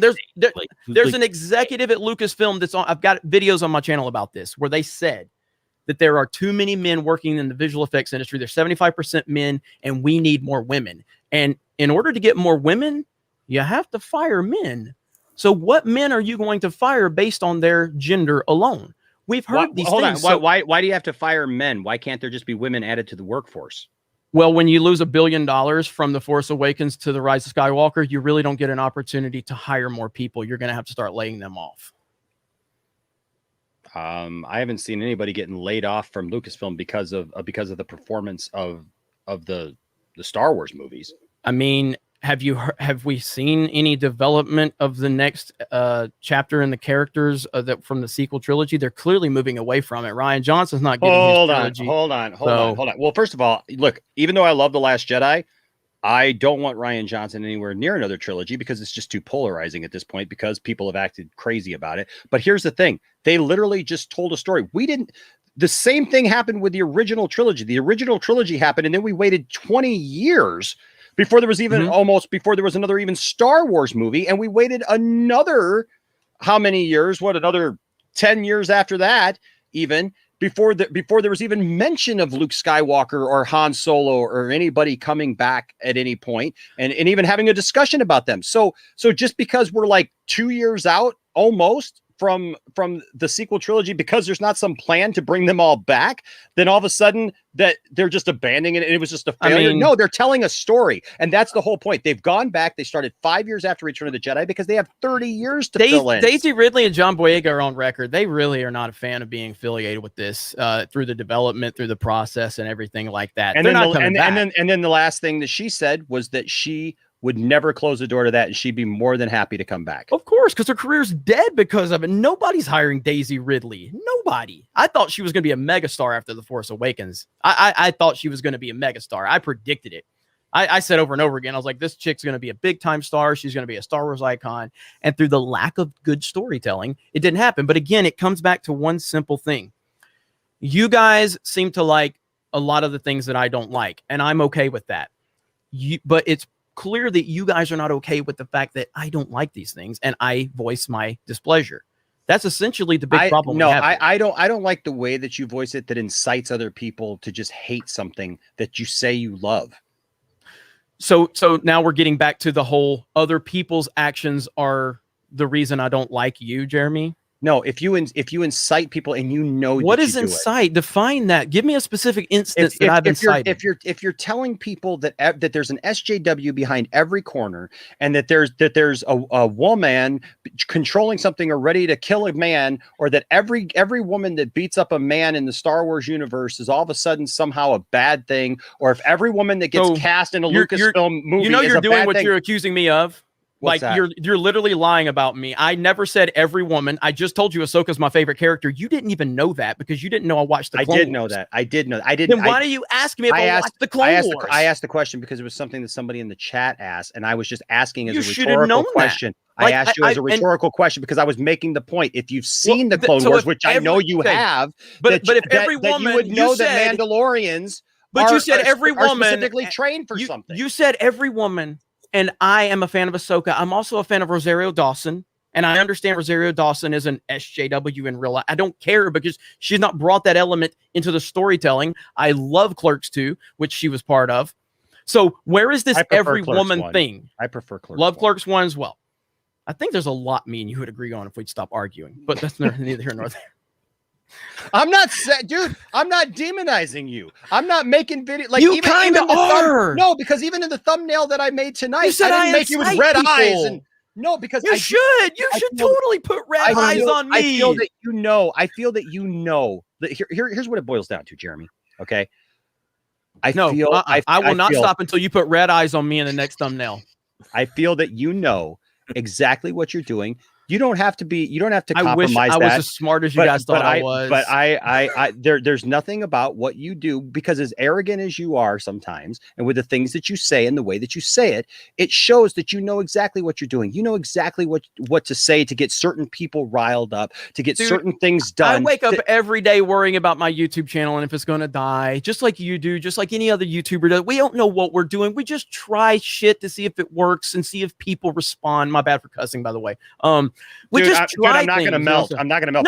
No. I've had many other people. I appreciate the respect. Yeah. Dude, listen, I try. If I'm coming into someone else's, I try. So if I go on a Ryan and Kendall's channel, I try to cuss more just because that's what Ryan does. But no, in all seriousness, I never want to try to disrespect anybody on their platform. So it's not about me thinking it hurts your feelings. It's just out of respect. So just like earlier when I was commenting. Like again, when the video first started, I'm like, okay, you want to talk about me? I'll just get in the chat and rile things up. But then when you responded on Twitter, I was like, all right, I'm gonna back off. And everybody's like, oh, Jeremy disappeared. I didn't disappear. I just was like, we've talked. I'll back off now, because I do like to respect the process or whatever. But yeah, I mean, ultimately. Well, and in all fairness, you need to understand too that we've had people kind of jokingly the last 3 streams we've done, making like joke fake accounts like that literally at some point people were just like randomly saying names, and like people would be in less than a minute, and it was like I said, Michael Jackson, Pee Wee Herman, Tupac, Elvis, like, and it was a joke. So when we make a video that we're making like this as a response to a video that I was shocked that you made a video about me and would even, say anything about me. To be honest, I was doing a live stream and I remembered somebody sent that to me. I'm like, this will be good. And so I know you got, dude, I've seen a lot of people react to it. And it's kind of like when Kevin Smith, I remember this comment Kevin Smith made where he was talking about when he first got Clerks in a legitimate theater. And, there was a few critics, and he just said he was sinking down in his seat going, my God, all the cuss words, because there were more people. And I'm watching it back. I was on a live stream, and so live stream on the main channel. So I had like a couple thousand people watching. So a lot of the playback, it doesn't really help me look good because I'm doing the entertainment for the live stream. So the repeating, you know how it is. You have more people come in. You want to repeat yourself a little bit. Hey, what's going on? You know what I mean? So when I'm watching people react to it, I'm like, God, that sounds so douchey by repeating myself. So that was funny when I heard that, but totally. Yeah. So yeah, I did it. And I mean, look, I'm aware of your channel. I'm aware of a lot of channels. I watch a lot of stuff. I try to pay attention to what's going on. And to be fair, I said you're a big Snyder Cut channel when I said that, because I do I know you're into the Snyder Cut stuff, and I respect that. Like, again, you guys know how I feel about the movies themselves, but the movement, you go back on Geeks and Gamers. Like, I've supported the Snyder Cut movement from the start, even though I'm not a fan, because I felt like it was a fan movement. So I've been aware of your channel. And I respect your channel, respect you, especially with the G.I. Joe stuff. It's almost like you were trying to, connect with me with your G.I. Joe. Like, I've got that Cobra Commander and the helmet. I know you do. That's why I brought it out. So anyway, I was fairly aware of you. Not like, I'm not going to say I'm like, I know everything about you per se, but 100%.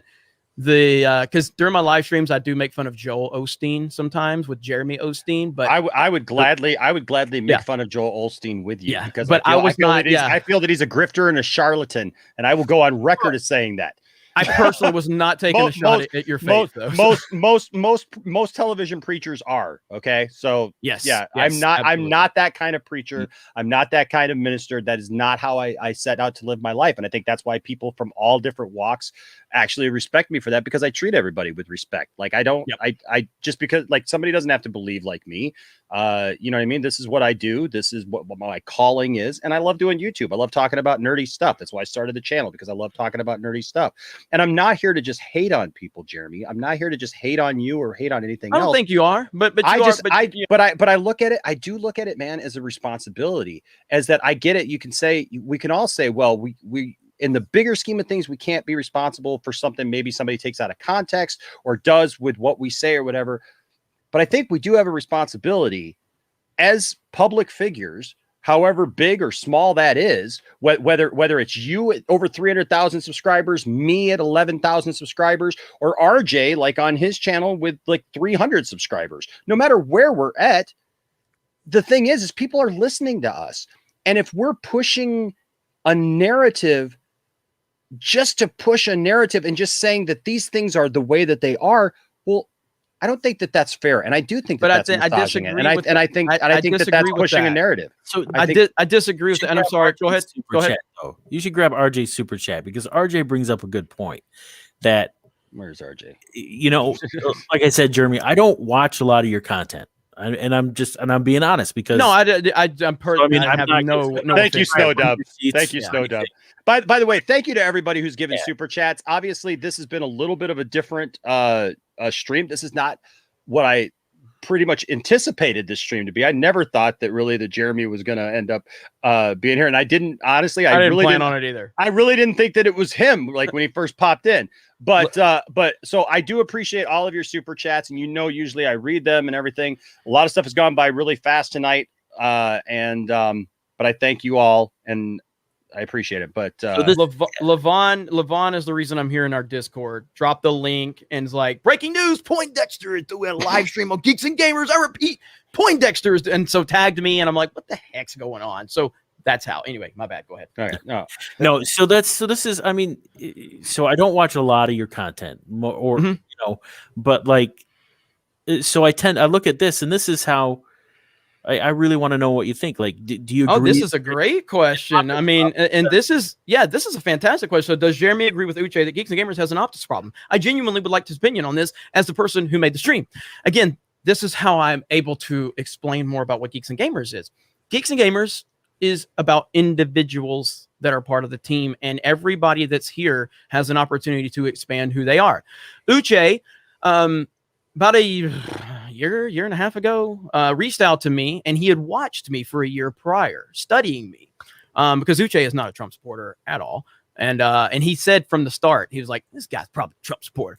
And so he reached out to me. Obviously, I'm a sports fan. We have a sports channel. I drove to Atlanta to meet Uche because I felt like, man, former NFL football player reaching out. I take that as a high sign of respect. Why are you reaching out to some douchebag YouTuber? So I drove to Atlanta. We talked. We argued for about 3 hours. I got kicked out of a bar and the mall. And I'm like, you need to be on the team because we disagree a lot. And so when Uche's coming into it, Uche's connected me with a lot of people, a lot of different opportunities. Some opportunities I've taken advantage of, and some I have decided not really the best move for us. But Uche has opened many doors for us. So from the perspective Uche is looking to help grow Geeks and Gamers, he probably thinks that we have an optics problem from that perspective. And that's fine. Like, that's what Uche's here to do, to build Geeks and Gamers from his perspective. Siobhan, who's our social media manager, who's a proud lesbian. She puts it in her bio. She's very much like LGBT, everything. She's very much progressive. She's trying to build, and of course, she's not a former NFL football player, so she doesn't really have a following outside of her Geeks and Gamers relevance, but she's building bridges in other areas. You're not probably aware of those bridges because she doesn't command the presence that Uche does. We have a lot of people doing a lot of different things. The reason you notice Uche is because Uche is Uche, but that's just Geeks and Gamers, man. And so I love that Uche feels that we have different things going on. Who am I to not listen to a former NFL football player who brings me out the connections he has? So yeah, absolutely. I think that's a great perspective for Uche to have. And the fact that people have tried to use that as some kind of thing that, like, no, people just have no idea what we're doing, man. And it's hilarious to me. But yeah. But why? But so then why is there? So part of this optics problem, though, is that people consider Geeks and Gamers to be synonymous with hate group. Because I say F Hollywood in every video, like, of course, I'm very critical of a lot of things. You think it's you? Hold on, I think most people say F Hollywood, right? Like, I don't think that it's you against Hollywood that is somehow getting you labeled as a hate group. I think, and I'm just going to be honest with you. I think that when it's great if you say, hey, I've got these people from these different backgrounds and whatever. That's great to say on the surface.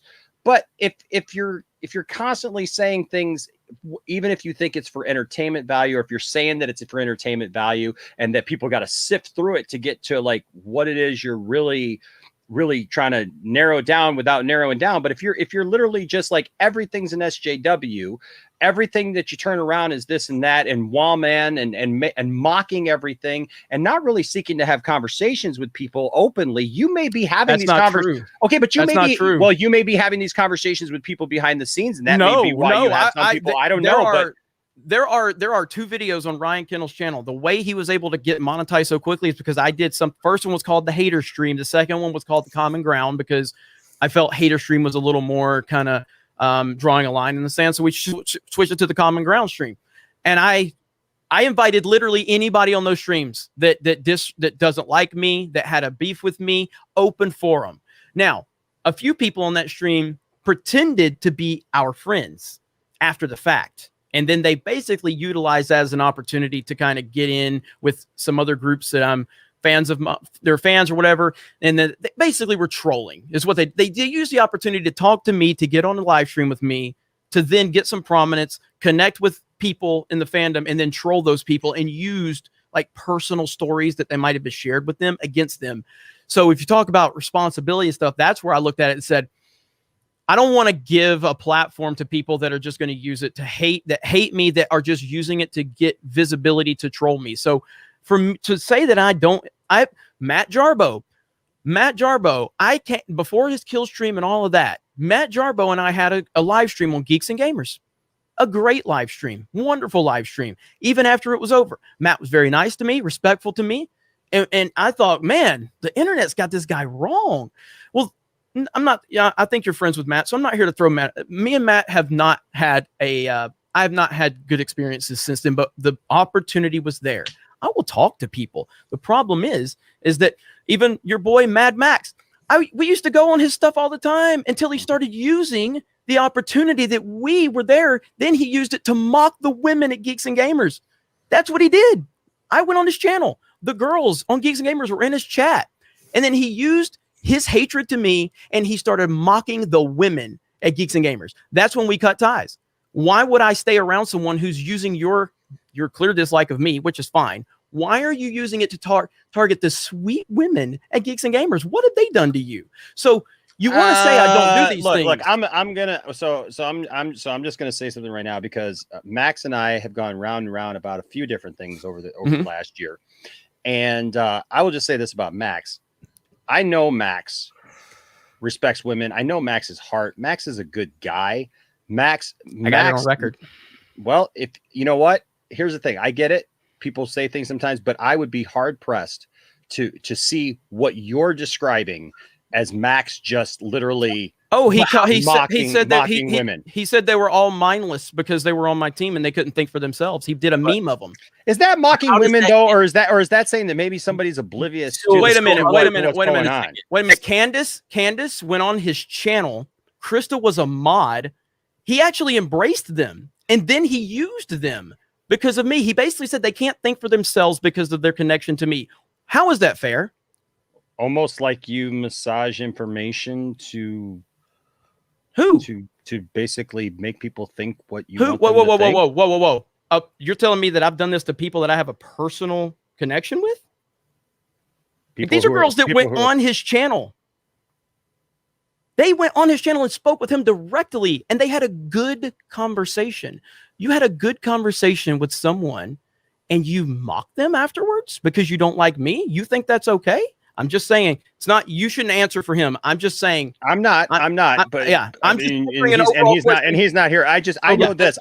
I before Max and I had our own conversation about some things before where I was not in a position to be able to defend myself regarding people like Andy Signor and others. And him and we had a discussion. And after that, I believe that he has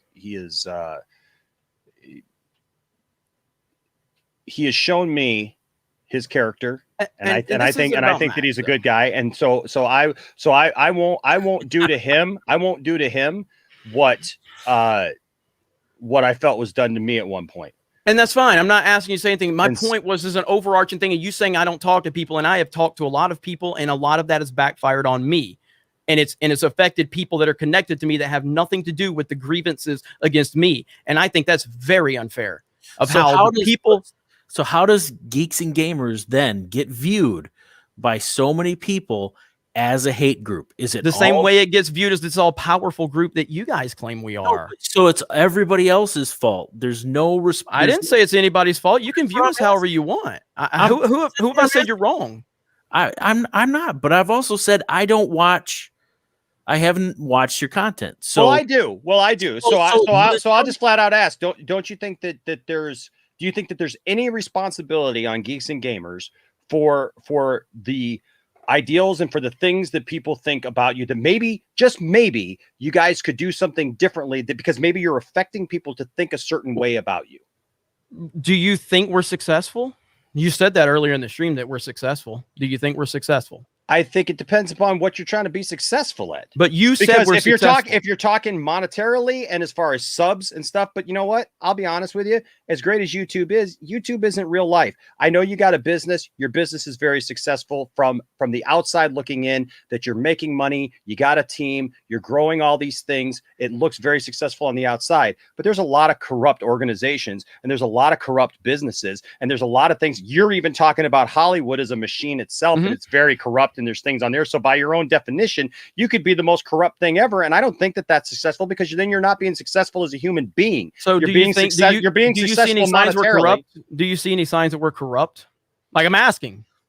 You know what I do? Because I see mixed messages from everybody from different people on your team. I see people like for example, how it should be. That's how it should be. Yeah, but you know what? No, because I if I say Geeks and Gamers is about individuality, then you should be seeing different messages. Okay, I agree with you to a point. But then why here's where I have a problem. Here's where I have a problem. For example, people can be individuals and have individual opinions. Okay, but literally, it goes both ways, because one person says something like outlandish about something, and then it just kind of trickles down, and like everybody then jam piles on that thing in the same day. Indiana Jones thing, everybody jam piles on. I'm so sick of watching videos, dude. And here's the problem. You know, you don't have to watch them, right? You don't have to watch them. I know. Listen to me.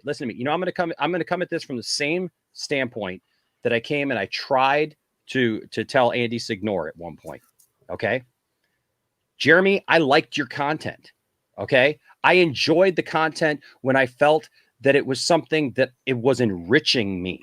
Okay. When I look for content, I want something that's going to build me up and send me out feeling like I can accomplish something, even if it's hey, this is something that's wrong in the world that needs to be corrected. You tell me why it's wrong. And if I relate with that and I think it's wrong, then you empower me to go out and do something positive about it and to enact change. How do I really enact change in the world instead of just being mad about it? But then I do things like I turn on a video now and it's like, hey, we're going to mock this thing and we're laughing about this thing and everything's identity politics. And we're not really giving you any reason or thing to do anything about it. We're just telling you all the stuff that we think sucks. And like I asked my wife, she turned 40 years old last year, right before the pandemic hit. And I put together a trip to take her down to Galaxy's Edge. Okay. You know how I did that? And I know I'm about to say something. You might say that I'm mocking. I'm not mocking her. Okay. I already know this. You're bringing up Anna. Yeah, I'm bringing up Anna. I've heard the story. Okay. Anna literally did a video, and not just her, you guys as a whole, like apparently you guys just absolutely hated Galaxy's Edge. I don't understand that. There's no way in my head that I can understand that now that I've been there. But literally I watched that with my wife. Okay. My wife watched that video where Anna literally spent an hour walking through Galaxy's Edge, literally nitpicking every single thing. And you could tell it wasn't coming from a natural perspective of like, hey, I just don't like this and I'm just talking about this. It was like, I'm looking for the pieces. And that's how I feel that I get things from Geeks and Gamers. It's not that it's just a natural reaction to stuff that's going on in the world, but that it's literally like, we are looking for this to tell you why this is bad and that is bad. And that's why I told my wife, I want to take you to Galaxy's Edge. I want a real Star Wars girl to go down to Galaxy's Edge, see what it's like. And we went down there, we documented the whole thing. And I'm sorry, but never once were we sitting there complaining about that TIE fighter or I'm sorry, that X-Wing looks a little too small, or this looks a little out of place, or this isn't. Because you know what? I freaking got to go into a world that was something that I've loved since I was. And that's fine. Have I ever told you can't enjoy that? No. But here's the thing. I enjoyed your content. And I feel like what you've done is you have found a group of people who hate something, who are mad about it, not even hate something, but were angry about something because something didn't necessarily fit what they thought it was going to be. We all thought, man, when they first announced that Luke, Han, and Leia were going to be coming back, oh my gosh, man, I remember that feeling. I remember that, like, flashes of the EU. And I know you're not very well versed in the EU, but flashes of the EU and all those things that I had seen those things happen after Return of the Jedi and thinking, I wonder what they're going to use. I wonder what they're not going to use. I wonder who's going to be in it. I wonder what adventures Luke and Han and Leia are going to have. And then, yeah, we got there and it was like, oh, this is something different. But there were some of us who looked at it and went, okay, I'm going to sit back and be told this story. And I'm going to let them tell me this story. And then there's others who got mad about it. And then they were looking for ways to vindicate their anger at it. And then unfortunately, what I feel like, and what really comes across, Jeremy, and I'm just telling you this from my heart, what really comes across in a lot of what you guys have done and built and said is that you've taken these narratives of how people are angry about these things, and you're building upon those things instead of building upon something that is positive, that it's like, hey, if you don't like something, hey, do this about it or do that about it. It's you're angry, we're angry too. And we're all going to stay angry at this thing forever. We're never, ever going to walk away from this. We're always going to be angry about this. There's never going to be a moment where we're not talking about or angry about what happened, and we're never going to let it go. What's the end game, Jeremy? I don't know. Why do you think I know that? Like, that's the thing. When does Geeks and Gamers like come on one day and say, you know what? We're done. We're done being angry at Star Wars. We're just going to move on, and like we're going to talk about some other thing. Well, whenever Star Wars, in my subjective opinion, changes, I've talked about this. Look, it's interesting how you never mention how I praised certain elements of The Mandalorian. It's interesting how you never mentioned that I said that the Clone Wars Season 7, the final 4 episodes, are arguably some of the best Star Wars I've ever seen. But then you said that it was filled with SJWs just because I did not. Because those girls had weird haircuts. I did that. If you go back and listen, I did that to actually get the SJWs worked up, and it worked brilliantly. And I love doing that. But I did. Again, that proves my point. You're doing something, though, to just work people love up. Working up the left-leaning lunatics on Twitter that have no interest in anything other than being upset. Absolutely, I do that. I unabashedly do that. What's wrong with that? Why is that a bad thing? Like, no one has to watch me. Again, that's inciting. That's what I'm saying. That you said that's not inciting anything. I'm not inciting anything. I am not forcing any of these SJWs to watch me. I'm not forcing any of them to watch me. You just said you love working them up. You love. I love it because they accuse me of being a racist and a sexist every day. Of course, I love working them up. It's the exact same thing. Inciting, working up. It's a synonym. It's the exact same thing. You're trying to get a reaction. I can't force anyone to watch me. If people that call me a racist and a sexist are looking for me to work them up, that's a them problem, not a me problem. But again, you can say that I'm this, that, or the other, but it's all blanket terminology, and you leave out the parts that counter your point, which is essentially what you claim that I do. It's amazing how you do the same thing to me. You say, if it has a woman in it, Jeremy gets angry. That's literally not true. That is factually a lie. That is a blatant lie for you to say that. It's also a blatant lie for you to say, everything Star Wars, we're going to be angry. That is a blatant lie. That does not happen on my channel. If I like it, I will say I like it. I've said I've gotten it doesn't happen on your channel for saying I've gotten ripped apart for defending Dave Filoni. Do you remember those Dave Filoni comments that popped up like 4 or 5 years ago? That video, you remember that one? Oh yeah, I remember. Okay, I remember the whole thing that Dave Filoni defended it. You know who defended it? But you don't bring that up. Why? Because it doesn't fit your narrative about me. There are plenty of stories that can completely destroy your narrative about me, but you don't choose to highlight them. You only highlight the negativity that helps to continue to perpetuate. I feel like you gaslight people though into thinking that you're a good guy by saying, "Hey, look, I'm not a good guy. I'm an asshole. I got a couple of these little things over here. See, and that shows that I'm not that way." No, but that is responding to criticism. It's responding to criticism. That's like dumping a wheelbarrow of dirt on somebody, but saying, "Hey, I've got this little thing of I got a little spray bottle of something, so I'm not this way." Like, you know what I mean? That's to me. I am responding to accusations. If someone accuses you of being a racist and a sexist and hating everything Star Wars, the natural response is to give the evidence that you're not. You say that I'm just using that to show I'm a good guy. I'm not a good guy. I'm an asshole. I'm sorry. I'm a jerk. I'm whatever you think I am in terms of a generalization, but I'm not a racist and a sexist, and I will respond to those accusations when they are leveled against me.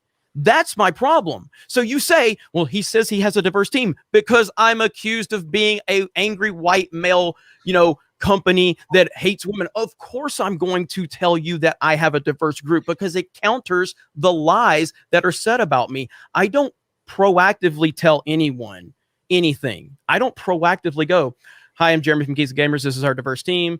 Before we get into this video, I just want you to know we have women, we have Asians, we have black people, we have Biden lovers, we have Trump." I don't preface my videos by any of this stuff.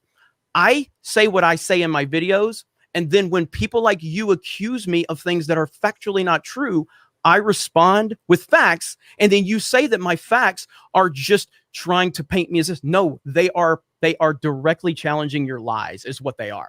That's what they are. When you say that when a woman's in a movie, I get upset, that is a lie, a factual. How is it a lie when you just did it last week? That wasn't the. Do you want to pull the video up and listen to it? Like, I literally covered this exact accusation because I knew it was coming my way. I talked about it. I said it's not about her being a woman. It's about how her being a woman is used with the identity politics narrative of Hollywood. Okay, so but how is it being used when you don't know who she is, what she's doing in the movie? Oh, we know a lot about her. She's got this whole feminist ideology with the James Bond franchise. There's a lot to her. There's a lot. Hold on. So I want to do a couple of things just out of respect for a couple of people. First of all, RJ, because that was his channel that I was on, and he literally just started that channel, and then all of a sudden somehow you found his channel and me on his channel that one afternoon. So RJ here says, I was a bit offended that you, Jeremy, thought Enosh was only on my channel to hide, because believe me, I wasn't. I've set it up on my own channel about this. Enosh was being a good friend. Same issue going on other streams. I was only just starting my YouTube channel, so. Okay, so if you want to be offended, you're going to be offended. I went out of my way to not mention your channel or say the name of it because I didn't feel that was fair. If you go back, I never mentioned your channel name and I never pointed people to it. I just took the clip and I responded to what he said. I did say, Enosh's name, Poindexter Lounge. I did say that, but I did not say RJ's name because I was not trying to send anyone to a channel of 300 subs. I just said RJ for the first time in this whole thing. I have never said your name, never pointed people in your direction. And I went out of my way to make sure I didn't do that because I wasn't trying to do that. This was about Enosh's words. In terms of your channel size, it's all relative. When I hit 300 subs, I was the happiest person in the world. I was blown away. When I hit 500, when I hit 1,000, I wish you nothing but continued success. I want nothing but your channel to succeed. I hope that you break 1,000 subs. It's going to take a while. It took me 3 years to break 1,000 subs. And other people, it's differently, but I have nothing against anybody's individual channels, except for Star Wars channels and Hollywood, ran channels. But in terms of individuals on the platform, I never want to hurt an individual's channel in that way. So, yeah, there you go. Yeah, well, and that's fine. And Steve, I want to point something out to you. Look, StreamYard is not always cooperative. So like, I get it, man. Yeah, it's your hard-earned money, and I appreciate that. And look, you all know me that if I get super chats from people, that I read your comments. But the thing is StreamYard's all over, but you don't see what we see on our end. Absolutely. I will say this: your comments disappear. I got 10 minutes. If you want to run through super chats while you got me here, if anybody had anything, I don't want to burn you on super chats or anything. So no, I don't. So I just want Steven, you don't see what we see on our thing, but super chats literally start disappearing, and we can't see them anymore. And we're trying to have this conversation and talk about things. And so do you use the YouTube studio? I don't use YouTube Studio. No. Do you know how to do that? Because you can keep track of all your super chats through YouTube Studio. Oh yeah, I do. I'm sorry. Okay. I do. You're right. But it's still more difficult. What he's saying, what he's saying with the StreamYard element, like after a few minutes, you can't highlight them. Yeah, I know what you're saying. Yeah, I can't go back and highlight them, Steven. That's what I meant. Steven says, Jeremy, how can I super chat you so we in the chat can get some answers? Well, this is where we're at, man. This is so we just kind of addressed that. Let me see what else here. The dude says, hi, I remember when Jeremy said he loved The Last Jedi. I saw the video he uploaded in 2017, and the bandwagon of hating it. Geeks and Gamers boomed after that. Prove me wrong. Yeah, same thing with Man of Steel. Loved it.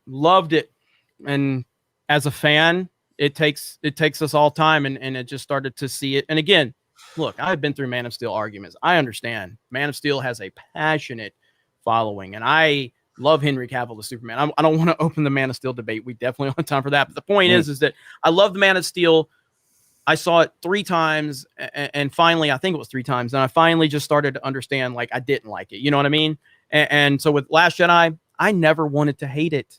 Never wanted to hate it, And so that was a time where I was just starting to try to figure out how I felt about everything going on. So, yeah, I mean, that's about the only thing that people have on me is they go, he loved The Last Jedi at first, and he capitalized off the hate. I had 800 subs when The Last Jedi came out, and now we're at 300,000 subs.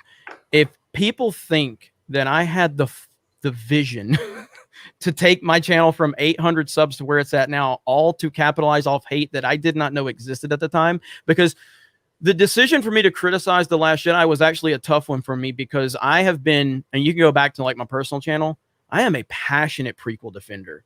Passionate. Not to say that I think that they're the greatest movie. I think Revenge of the Sith is amazing, but I have went after the prequel hate. You know what I mean?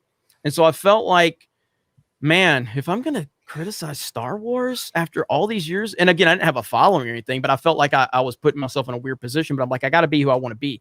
I did not know The Last Jedi would have this big of impact. I'm glad you think I did, but I didn't. Yeah, but don't you think though? Because this is how it appears to me, and this is how I feel that people, what he's saying by this is that you may have not had that vision, right? That all of a sudden, hey, I'm going to come out and say I don't like The Last Jedi, and everything's going to blow up. But I think at some point that became the driving force. Was this negativity? That's the driving force behind everything. And that's what I'm talking about. When there's this negativity that's driving, it's bigger than that, though. It's bigger than that. It's bigger than that. So when I came out, okay, so if I, and again, I'm just using this for argument's sake, but if I would have and I did criticize Batman versus Superman, if Zack Snyder would have been on social media telling everyone that a bunch of man babies are criticizing my movie and all this, no, that would have been so much worse. And that's essentially what Lucasfilm and Disney did. They tried to say it was the alt-right hate mob of man babies that are criticizing Last Jedi. That's not the case at all. It's just not true.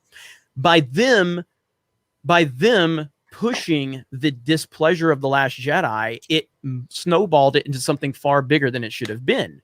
And I've talked about this. When Zack Snyder made his wake the F up comments, you guys remember that, I'm sure, right? At the Q&A, remember that? Yeah, I used it in a song. I defended Zack Snyder on Geeks and Gamers because people were saying he was being like Rian Johnson. No, he wasn't. He was talking to you like people, like a regular person. You know what I mean? But that just continued to spiral out of control with Lucasfilm's response. And I've said this many times on my channel. And this is why I repeat stuff, because people that don't like me don't listen to anything I say, apparently, except for the bad stuff. I have said that The Last Jedi and my response is not about The Last Jedi. I can accept a bad movie. What I can't accept is being called a racist and a sexist because I didn't like your movie. And that is what led us to where we are. So that's it. I think this is fair, actually. It says, tell Jeremy that when him and the fandom menace uses Brie Larson, Kathleen Kennedy, Gina, etc., for clicks for their channels, then their movement was a lie from the beginning and they know it. I don't really understand what he's trying to say. That basically you're not really bringing anything positive to the table. You're just it's just all just anger for clicks, anger at Brie Larson, anger at Kathleen Kennedy, propping Gina up. And I'll be honest with you, I feel like in a lot of ways, like Gina comes in and like, I don't hate on Gina. I've had people get mad at me because I had a great experience with Dean Cain. And I know that people have their problems with Dean Cain's politics, but and people will tell me that. And I tell them, look, I can't speak for what Dean Cain does anywhere else and what your opinions are of Dean. I can just tell you what my, experience was. But I feel like there's a lot of propping up of like these things that don't really matter. And it's just all for nothing. It's just all anger. It's all anger and outrage over nothing at the end of the day. Yeah. I mean, I all I could tell you is, and that's your opinion about how you feel. For instance, like one of the things, and I don't get starstruck really much, but I've had Taj Jackson on Geeks and Gamers. Taj Jackson, who's Michael's nephew, who's Tito's son. He's a fan of Geeks and Gamers. What world do I live in where I'm a personal friends with Taj Jackson because of my YouTube channel, because of The Last Jedi. And I talked to Taj before bringing him on. And it was funny because I'm like, Taj, you sure you want to come on Geeks and Gamers? He's like, Jeremy, I'm a Jackson. Okay. So when Gina Carano gave us a shout out after that charity live stream, what? Like, that's incredible. You know, we are doing some incredible things that I didn't think was ever part of what I've, you know, had planned for this. So we've done a lot. I've met a lot of cool people. Dude, we did a Discord call with our premium members the other night on geeksandgamers.com. Had 30 people in the Discord call. You want to talk about insanity? Like, just we never talked about The Last Jedi. We never talked about Kathleen Kennedy. We just had fun and played Mario Kart. And they were just sharing their stories about how Geeks and Gamers has worked for them and gotten them out of this place. That's what we do. Like, you don't like some of the videos on the main channel. That's awesome. Not what the main channel is propped up. Doesn't matter. Does not matter. That's your interpretation. But the main channel has led us to all of these places. Park hopping, where we have kids, and I don't even cuss on park hopping. Ryan Kendall's not allowed on park hopping. We have kids coming up to us at theme parks. Like, we like the channel. We keep it really kind of cool and different level there. Sports Wars, it's kind of like Geeks and Gamers at this point because sports sucks in my opinion. But our Twitch channel, never talk about politics on the Twitch channel. We live stream 3 times a week on the Twitch channel. We never talk about politics. Do any of you that hate me know this? No, because you're not really interested to find more out. You see the main channel. No, I disagree with that because do you watch our Twitch streams? I've seen your Twitch streams. I have also seen your park hopping streams. Then why don't you bring this up when you're talking about all my hatred? Why don't you bring up the positivity of the Twitch streams? Because going on because you're not interested in telling the whole story. No, because going on for 5 years, that's like saying, hey, I got a pile of feathers over here, but I'm throwing boulders over here, and don't look at the mess that I'm making and the destruction that I'm causing all across over here. Look at the pretty fluffy thing that we're making over here, because that's what we want you to see. But really, we're building everything else on this mess, and that's how I feel. Is that you have this mess? You have literally this thing. So your argument is that the good that I do. The good that I do is irrelevant. The good is irrelevant because of the bad. Is that what you're saying? I'm saying yes, because when you portray anger and outrage over every little thing, you're crying wolf, and nobody wants to listen to that. I'm going to use your logic. Then I'm going to use your logic against you. How many negative videos in the Enosh standard of negative is enough? Can I do 5? Can I do 12? Can I do 15? What is the number, the arbitrary number that you are telling me that is good enough to offset? So, okay, Jeremy, you have a great Twitch channel. You have a great park hopping channel. You have this. None of it. The number. None of it. No, if you're gonna put something out, and you're gonna criticize something, or if you're going to say something of your opinion or whatever, then make it count for something. Give a reason why, and don't just spend 5 years like literally just trying to say that this person's evil or that person's evil, and just because of what? Because you didn't like something they said one time, so you get 5 years worth of material from it. Okay, so what's this? And again, I don't follow the DCE stuff. What's this woman's name involved with Warner Brothers that people are mad at? Ann Sarnoff. Can I make negative videos about Ann Sarnoff? What is the point of them? I'm just asking. I'm asking a question. No, I'm asking you. Is it a constructive video that actually points out the flaws and actually makes a point, instead of just like making silly things up about them, like Ann Sarnoff hates everybody and hates the fans and just wants to literally bring down all of Warner Brothers on top of crashing down on top of Zack Snyder and everybody else. You realize how ridiculous those standards are to hold to me. So either I can't make a video unless the video falls exactly within the parameters your subjective mind has created. No, because I'm saying it's ad nauseum at this point because and I'm saying you don't have to watch it. We're not talking about a video. We're not talking about a thing. Okay, why don't you watch my Twitch streams instead of the main channel? Then, if you're so tired of the main channel, why don't you watch Twitch streams? It's fun. We laugh. We go crazy. There's memes made. We're going. It's chaos with Mario Kart. Why don't you just watch those if you're so tired of the main channel? Even the most toxic people, dude, have friends. No, the point is why don't you consume the content that you think is not bad instead of continuing to consume the content you think is bad? Because you've pushed out anybody who actually wants to be constructive and actually. Who have I pushed out? You pushed out anybody who doesn't want to just basically conform to this idea that everything sucks. Why is my channel growing and successful if I've pushed everyone out? Because everybody's got a niche. And there's a lot of people out there in the world. Niche? There's a lot of people out there in the world. So then your niche has become people who are angry. And then why is Park Hoppin doing? Why is Park Hoppin having a record month last month? Because people who are angry find some kind of joy together. What? How do you say that I've created anger and then I go, well, what about my positive channels doing good? Well, people that are angry find joy. What? Yeah, I don't understand. Because people who are miserable, they congregate together and they still find some kind of joy amongst themselves. You're holding me to an insane standard that no one can live up to. Like, no, I'm sorry that you feel that just like not again. It's not about my feelings. Trash. This is your feelings about my content. I'm sorry that you feel that that's such a high standard, though. Well, that you can't like literally address the things like when you came in here, you told me why you have a problem with Brie Larson, and that's fine. Yeah. But at what point? I gave you the reason why I have a problem with Kathleen Kennedy too. Didn't I?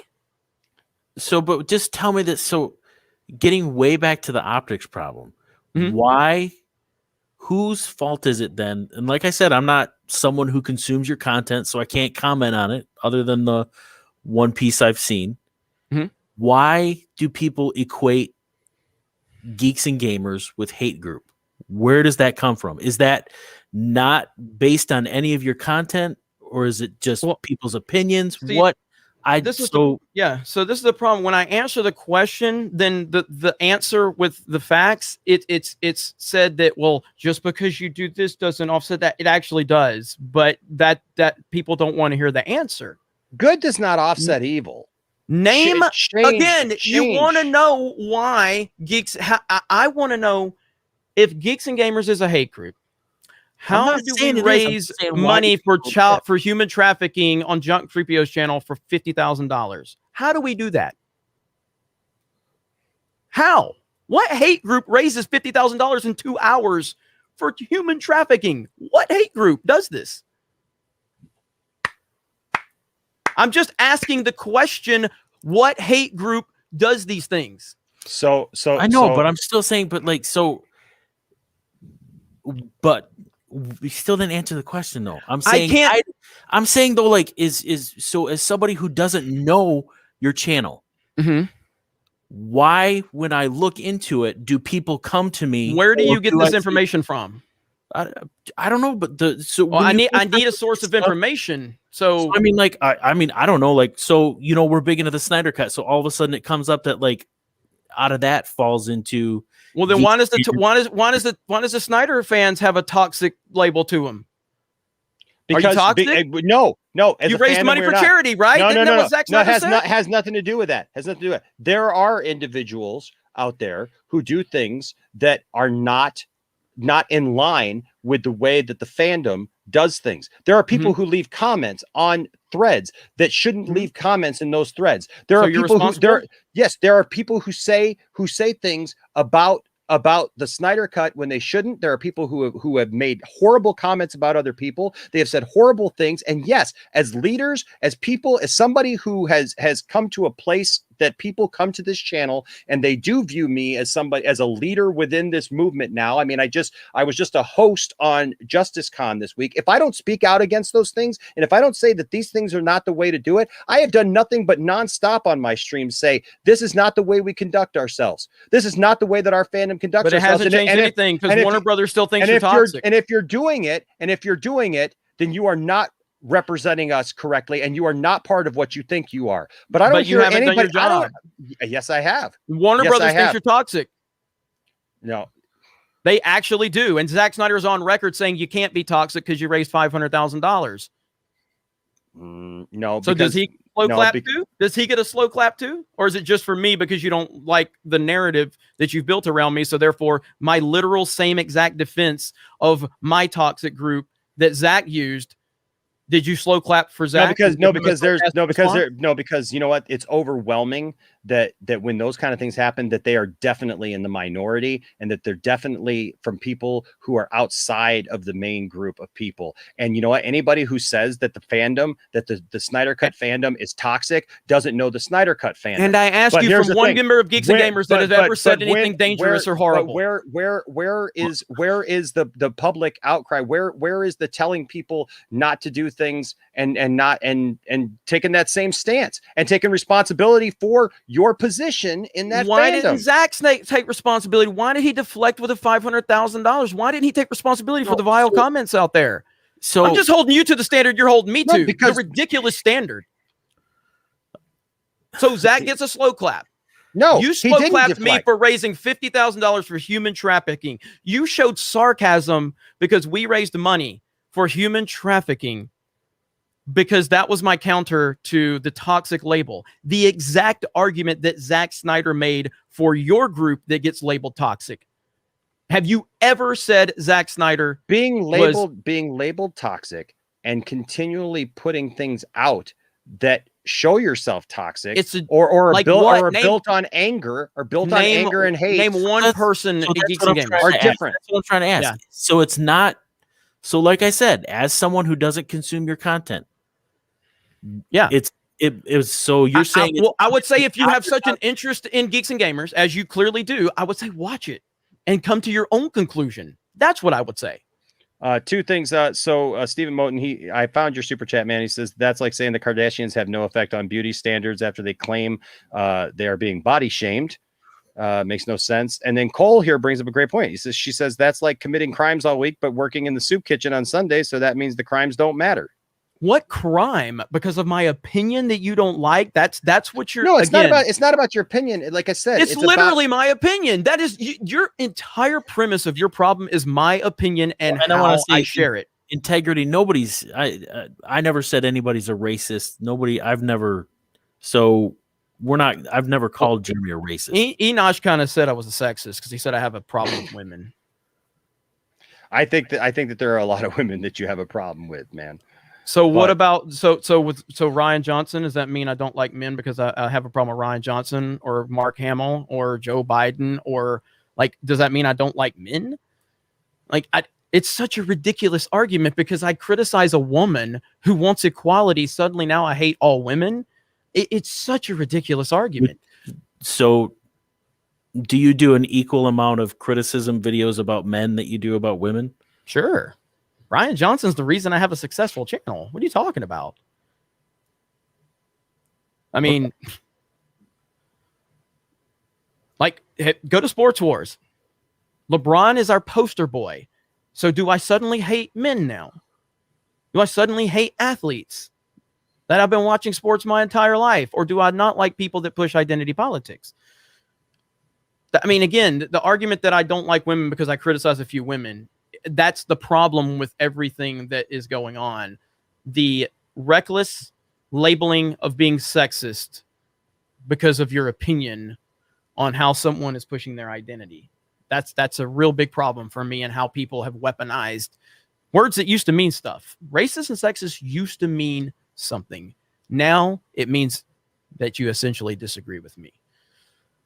And that's but you know what? The same argument could be made for saying somebody's an SJW or a leftist or whatever. Like you've watered that down so much where it doesn't even have a definition anymore. Well, that's fair. It's literally anything or everything can just be. That is fair. And I do have videos on my channel where I said if I had a discussion with someone the other day, someone on my team that just recently came part of my team, and they went to the way back machine on me, and they were like, "Hey, this is a person that's been a fan of mine. They just recently became part of my team, working behind the scenes." And he goes, "I got a question for you. I hope you're not going to get upset by it." "No, man, what's up?" And he goes, "I disagree with one of your old videos, and it's titled 'If Everything is SJW, Then Nothing is SJW,' and you defended The Incredibles 2. And this person thinks that it's a feminist propaganda movie. Now, at the time when I saw it back then, I defended it against the identity politics arguments.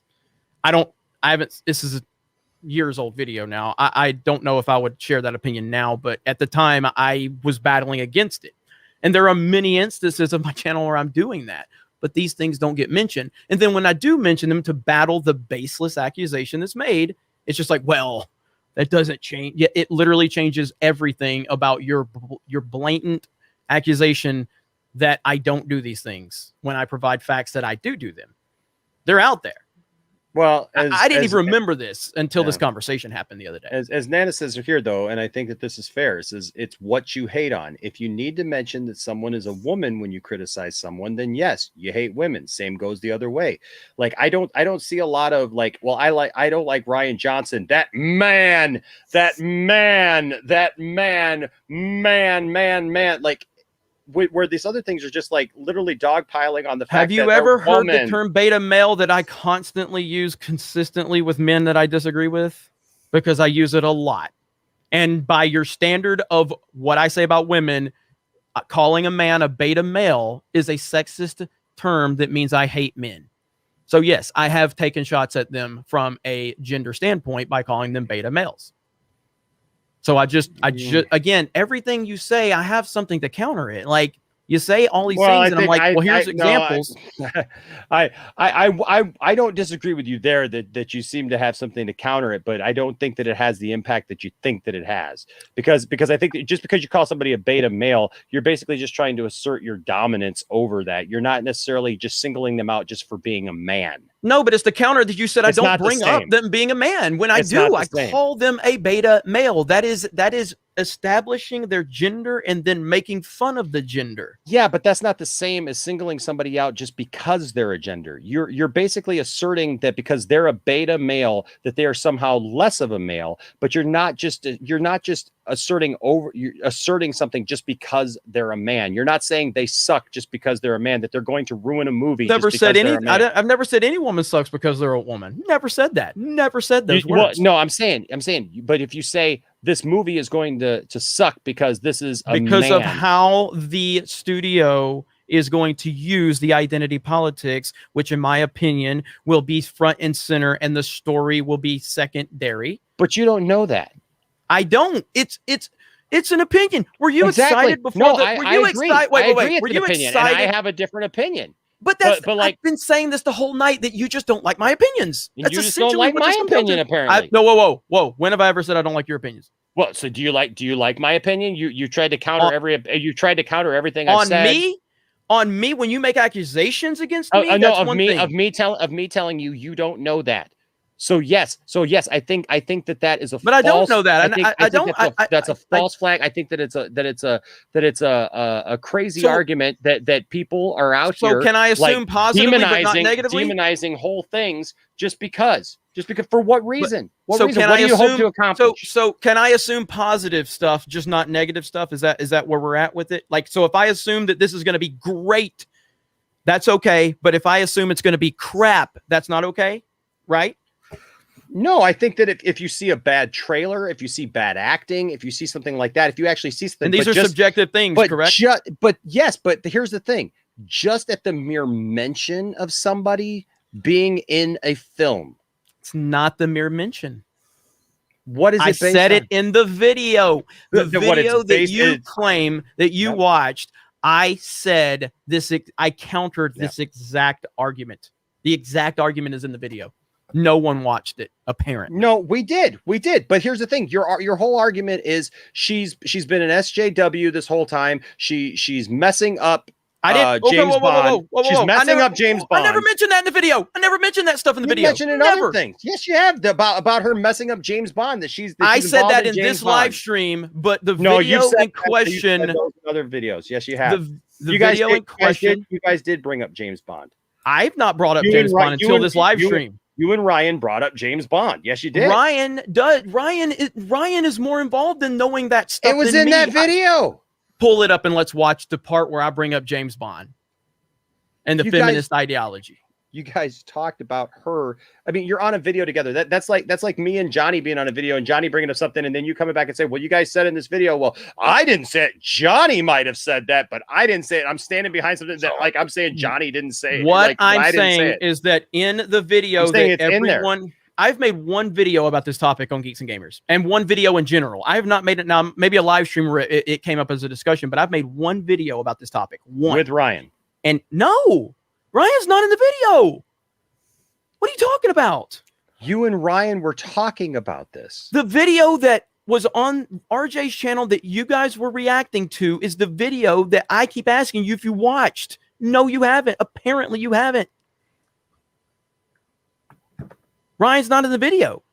I in the video said, I know people will bring up all of this stuff about a woman, and here's what the problem is. It's not her being a woman. It's the identity politics and all of that. And again, you don't have to agree with that, but I addressed it. And again, you don't, like, I'm not asking anybody to agree with me. I'm not asking anybody to like it. I'm just saying stop misrepresenting what I'm saying. That's what I'm asking. That is not an opinion. I'm not asking you to change your opinion. I'm asking you to stop misrepresenting what I am saying in the video. I'm not telling you to change your opinion. I'm not asking you to feel differently. I'm saying stop making baseless accusations. That's what I'm saying. I'm not making baseless accusations. You are, because No, in I'm the not. video, I said this exact thing to counter the claims that you're making because I'm always accused of it. You're doing it tonight. Mere mention of a woman. Literally not my problem. So your whole thing is that because of her track record. The whole thing is because of the Lucasfilm track record. I said this in the video. So Lucasfilm can never put out anything good again because never said that. Because well, you're going off their track record, and according to you, that's what it is. Did I like The Mandalorian? Did I love Rosario Dawson and in the role as Ahsoka? Did I love the Clone Wars season 7 finale? If yes, you did, Lucasfilm can produce good stuff. That's fine. Why would you make an assumption like that? Based on the sequel trilogy, based on what we've seen, based on Iden, who was in Battlefront 2, which was a throwaway character. We all knew she was going to turn good. We all knew it. And the story sucked. Why? Because they were more focused on putting a prominent woman who fit the diversity quota, and they forgot about the story. Now, I love Battlefront 2, by the way, the multiplayer. I just don't like the campaign, and I thought it was a trash campaign. And if they would have put more focus in developing the campaign instead of just putting a strong woman front and center, maybe we would have gotten a good campaign. I said 30 minutes ago I was leaving in 10 minutes. But you I gotta teach in the morning. So yeah. Oh well, hey, Johnny, if I were talking, I know we were going back. It's Johnny, right? Yes. Good talking to you, man. Sorry if I didn't answer all of your questions. We've been all over the place. No, it's all good. So thank you, Enosh. Thank you, Jeremy. Thank you, chat. All right. Have a good one, man. All right, we'll see you guys. All right. How much longer do you want me? No, do you have to get to sleep soon? Well, no. Anybody who knows me knows that I don't sleep. But most of my streams are late at night. I just look, my thing is, and I know I've been critical of others who have had people on, especially Ryan Kinnell, because I take not offense. I don't want to say offense because it's not that I'm offended. It's just that as a fan of things like Star Wars, of pop culture, of things made by Lucasfilm, I am tired of just seeing anger for the sake of anger. And I've taken issue with others who have just allowed things to just run over them and things to be said. And look, I'm not here to say that you're just completely an evil person, because I think that that's the opposite of what I'm trying to point out. Is that my thing is that rarely is somebody just an evil person, but I do think that you know what you're doing, man. I think that you know what you're doing when you incite people to a certain way of thinking, and you know that you're getting their ire up, either getting their ire up in a negative way or getting their ire up in a positive way towards your thinking and something that's going to support your narrative as a channel. And I'm not necessarily knocking you for knowing your audience, but unfortunately, dude, it's killing. It's absolutely killing. It is not Kathleen Kennedy that is killing Star Wars or is killing these things that we love or killing pop culture. It's not that they put a woman in here that has a certain political background or something like that. It's this constant negativity where it's like literally people were ready to hate Solo before it even came out.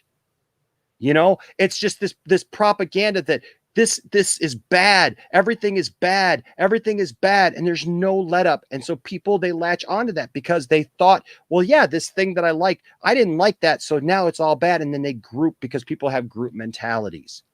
And then they attach and they latch onto something. And then that becomes the narrative for them. And to me, it's just sad because it's tearing apart fandom. It's tearing apart people who just want to love stuff. And yeah, you could say, well, you can like whatever you like, Enosh, and I'll like whatever I like, and we'll all just go our merry ways and just be happy, you know, with whatever we are. But the thing is when it starts affecting the outcomes of things. And that's why I said, when I watched The Rise of Skywalker, I think we can all agree The Rise of Skywalker did not turn out the way The Rise of Skywalker should have turned out. Mm-hmm. Okay. But for various different reasons. And then here's the thing. It's like, okay, I honestly believe because there was some things that were a cobbled mess with it because they tried to appease people who didn't like The Last Jedi. They tried to redo this or change this and put these things in that they thought maybe these people who are saying, well, we're the diehard fans. We're the people who you need to appease. And you're not going to please everybody, man. They're not going to please everybody. They're not going to please everybody. But, you know, but then I'm watching stuff and you're like, you know, like I feel like there's some things that are in denial and just done just for show. Like you're saying, yeah, you can like what you like, you can do whatever. But then it's like, I am well versed in the EU. Okay. Mm-hmm. I love the EU. I think one of the biggest tragedies of the sequel trilogy is the fact that Mara Jade never made an appearance. That's me. Okay. I am big on that. But here's the thing, for you to come out and you said in a video that there's no way that you were going to believe that Emperor Palpatine was a clone in that movie. It's obvious for anybody who's watched it. It's obvious. And I watched the video, but you then said, if you believe that, you're stupid.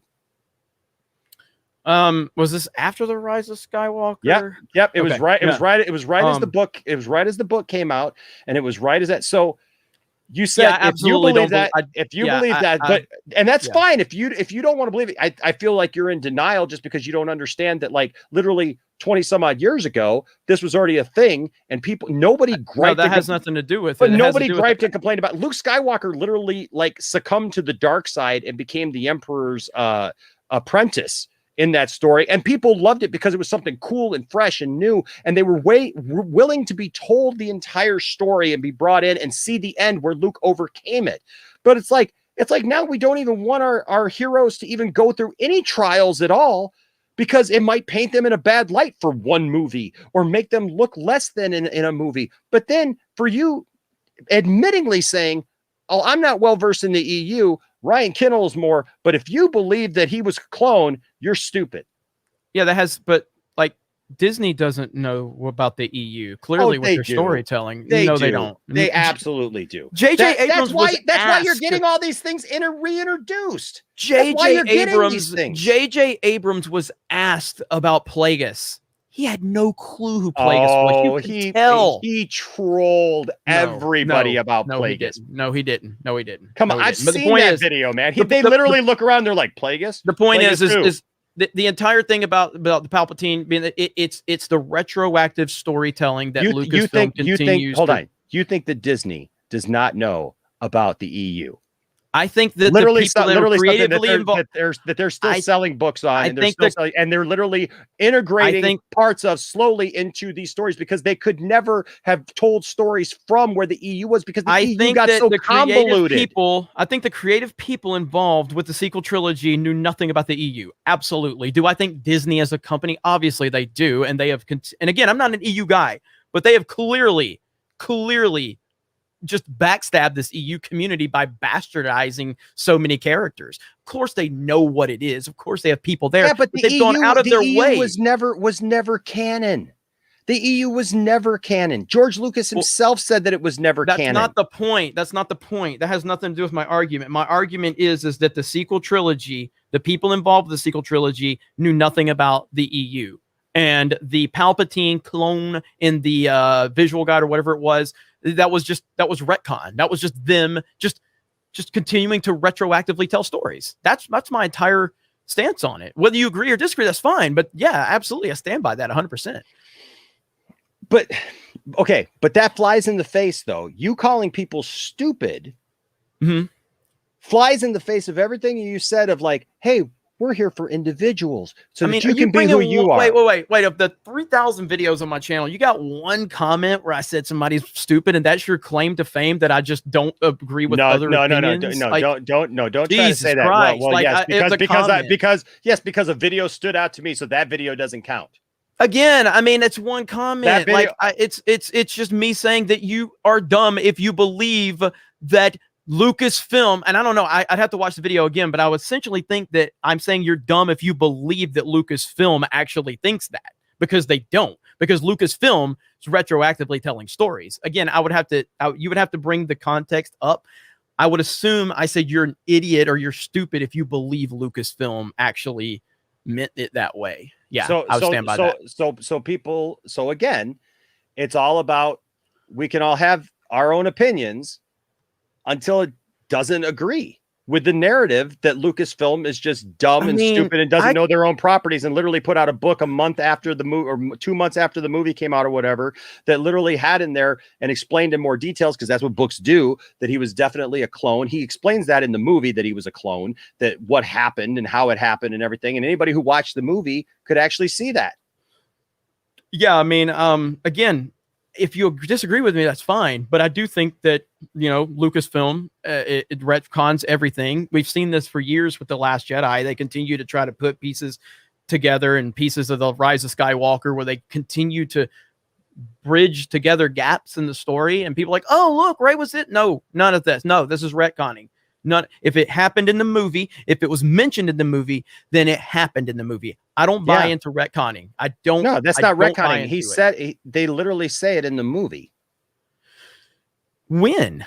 I've seen it once. So, well, they flat out bring it up when they're like, "How did Palpatine come back?" And they literally almost have a scene that's horribly acted, where literally you expect it like to be a Deadpool scene, where they're going to look at the camera and they go, "Through Sith magic and cloning."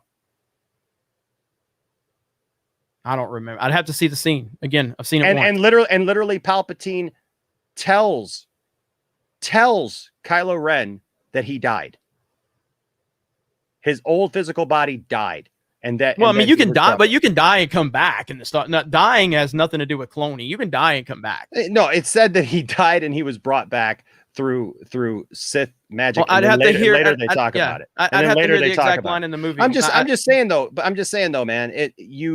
You're picking. You're saying that, like, me seeing that video and you saying that, well, that anybody who thinks this is stupid. Well, again, but yet you don't have a good reference even for what you're doing. But you said that. I want to know. I don't remember. I'm gonna Google this right now. I don't remember Palpatine saying he's a clone in The Rise of Skywalker. If I'm wrong, I'm wrong. But I don't remember that. Okay, so let me just put it this way: Palpatine does not say, "I am a clone." You literally just said that he did. No, I didn't. He tells Kylo that he died and that he was brought back through Sith arts and magic and things that what's the exact word that he literally brings back the thing that go beyond. Said it. You said word. Not that Palpatine. No, not that Palpatine said it. Later on, they talk about, because all the rebels are sitting there together and they're like, well, how could Palpatine come back? Because they say, well, Palpatine came back, and then he says through Sith magic and cloning. That's what it said. Okay, I'm looking it up because I don't remember this. And again, you're the one bringing this up and holding me to my feet to the fire. I don't recall Palpatine being called a clone in the movie. If I missed it, I missed it. I saw the movie once. Yeah, because who's the guy who was on Lost? He was he's JJ's like guy. I love Lost, by the way. Yeah. Unapologetically love Lost. I liked it until the end. I feel like they dropped the ball at the end. But yeah, Hollywood Dark Science cloning secrets only the Sith knew. And that was in the movie. Yep, that's in the movie. Okay.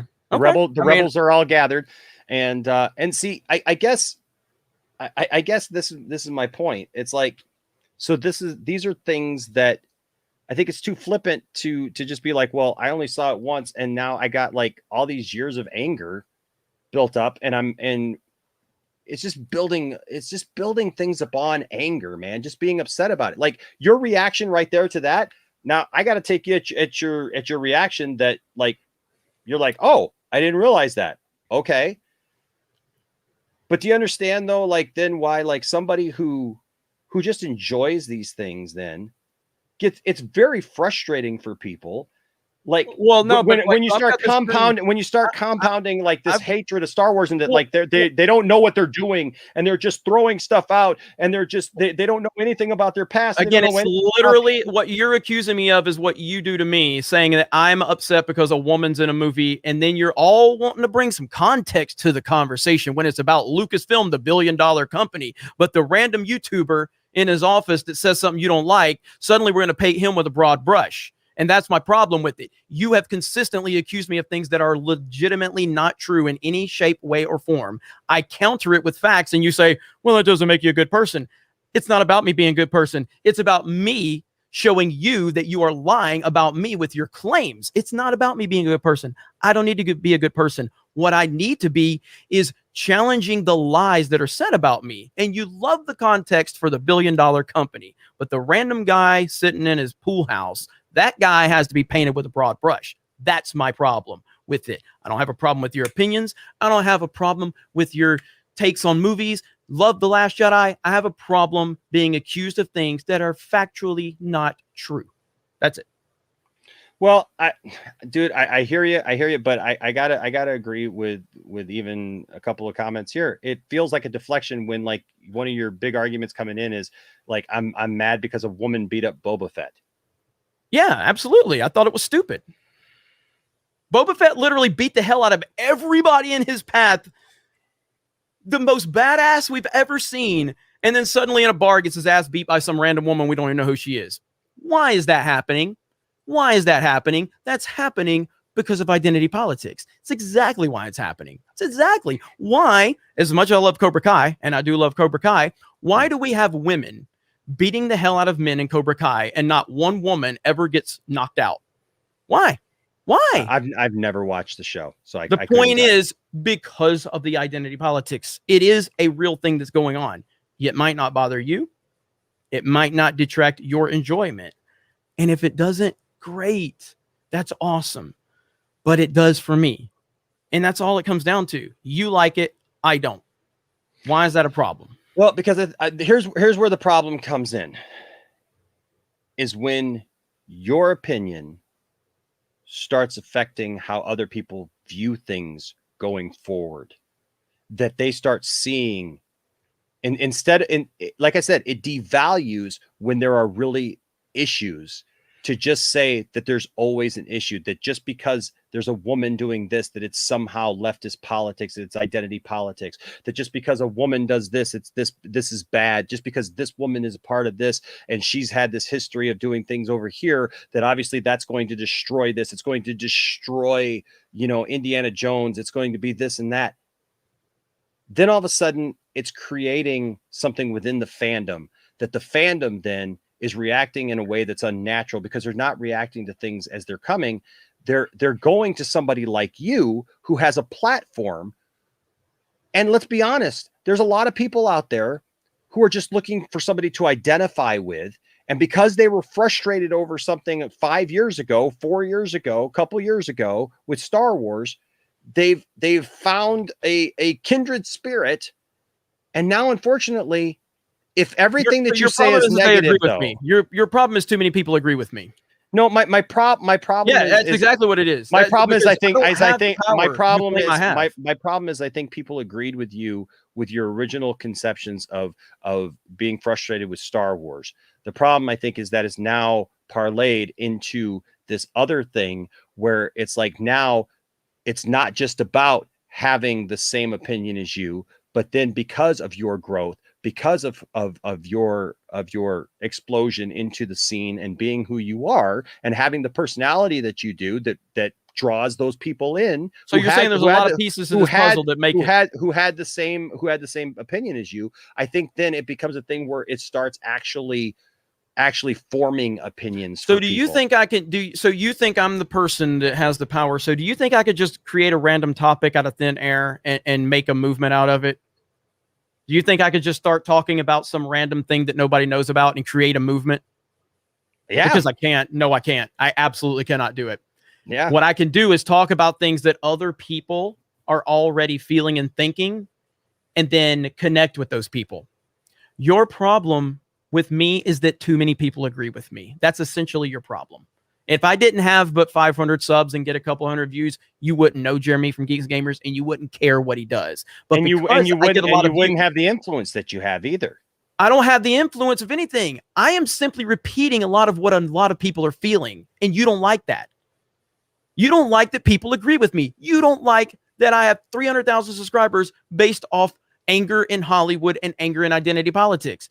You're upset because too many people agree with me. That's what this comes down to. And that's something I can't help you with. I will not apologize for having an opinion that so many others agree with. The Force Awakens to The Rise of Skywalker lost $1 billion.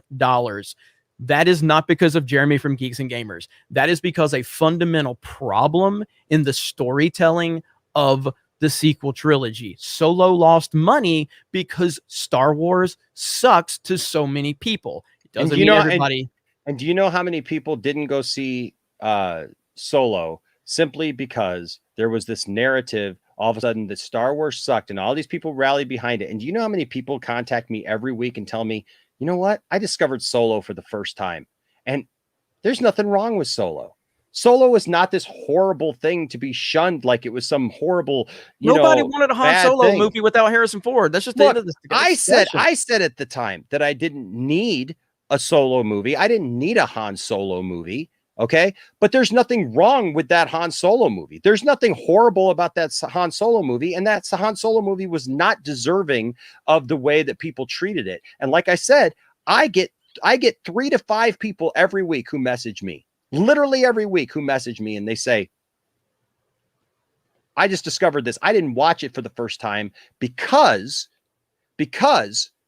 I would go on YouTube and I would hear these opinions and I would hear these people talking about how it was going to suck and it was going to be horrible because nobody wanted it, and it forms their opinions. I've talked to several people on this very program. I've talked to people on this program even who said they got involved in that because they were frustrated. This is not just my opinion. This is people who've literally been on this program and said, I got into it because at first it was about, hey, I didn't like this movie. I didn't like this. And I started, contacting with other people who didn't like the same things that I didn't like. But then it grew from there and it became this anger. It became this other thing. Yes, it started with one thing, but it grew into something else. And that's where you get this thing now that is totally controlled the fandom and is controlling people. And I had a wife literally talk with her husband on this program and say, my husband was becoming angry and I was watching him be consumed by something just on his anger and his hatred for one thing. It was taking over his personality. It was forming because now he was getting into these things with people and he was joining up with people on YouTube and these other groups and these things. And it was starting to affect his ability to see anything, even in pop culture, or enjoy anything anymore. It's not doing people any good just to hate on everything. Offer a solution. There's no solution here. It's just, hey, Reylos are weird, Solo lost money, and whatever. And I don't even care about Naughty Dog because I don't even care about that. I'm not that big of a gamer. I'm an old school gamer. I play my NES and I've got 5 upright arcade games. Okay. So the thing is that kind of narrative does not offer anybody any solution or anything positive to go out into the world with. All it says is, you're angry, I'm angry, let's be angry together. And I guess that's where we stop. And we can play we can play some video games along the way, and we can laugh and make jokes about it with each other, but we're not really going to make anything else of it but just being angry, and there is no end to that. There is no end to that. When I bring up the positive aspects that we've done and we've created, you just dismiss it with sarcasm. So it's like there's no point to bring the positive that you claim doesn't exist because it gets dismissed as so doesn't change anything. You've literally asked, what are we doing? I give actual feedback that nobody in my world can tell you that they've done, money that's been raised for great causes, and you just dismiss it. So it's like, when you hear about positive stuff that's being done, when you hear about people that have, people went crazy on Twitter for like 2 weeks about like tagging Geeks and Gamers, saying how Geeks and Gamers saved their lives and how it pulled them out of a dark place, and things that people that had private conversations with me that I don't sit there and talk about because I don't need to do real virtue signaling. I do the fake virtue signaling to make fun of people that virtue signal. But when it comes to real things that we do, I don't need to talk about it. I don't need to tell people the real things that happen behind the scenes that don't need public, conversations. But it gets dismissed anyway, because you're not looking for any solution with your problem with me, because I present solutions and they're just dismissed. How do you give a sarcastic clap to raising $50,000 for human trafficking? How on earth is that not something to be respected?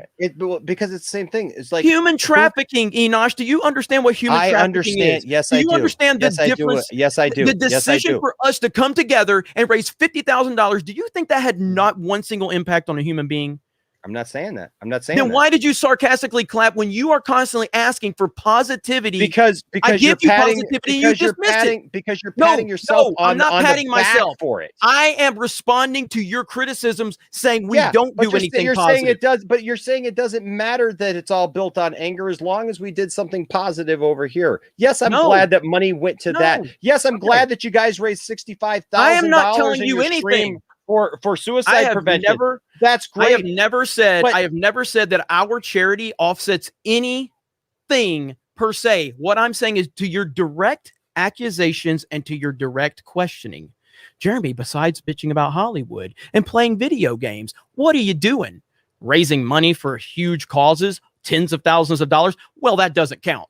Well, then what do you want from me? I didn't say that. I didn't say that doesn't count. I said that doesn't raise money. You're using the platform. But that doesn't offset. It's using the platform. A negative platform. It's using the platform for something good, but just because you rent out your hall every once in a while to somebody who does something good, what about if your main attraction is something that causes harm? So in other words, it doesn't matter what good you've done because we don't like your opinions on Kathleen Kennedy. It has nothing to do with Kathleen Kennedy. It has to do with the mindset that now has overtaken people.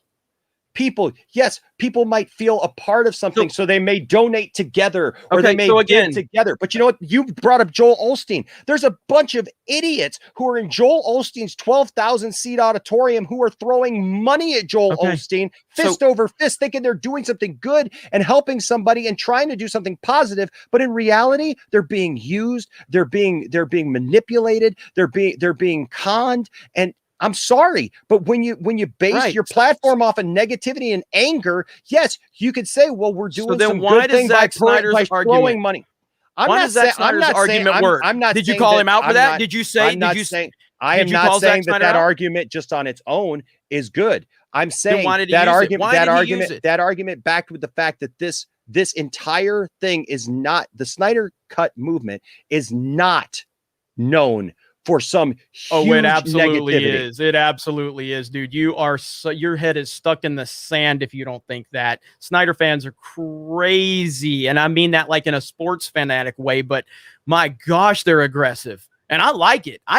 But don't act like it don't exist. I'm not acting like it. No, there are definitely people out there who are that way. But the thing is, the reality is that the entire movement is not built on hate. It is not built on something that we don't like. It's not based on something that we're angry about. It's based on something that we were trying to do good, not just for suicide prevention, but also for a man who was wronged, to see him righted, to see his family restored, to see something brought back to normalcy, to bring something back that was creative, brought back to its creative essence, and to be seen by all, not just to tear a bunch of people down and talk about how all these other people suck and they're just bad people.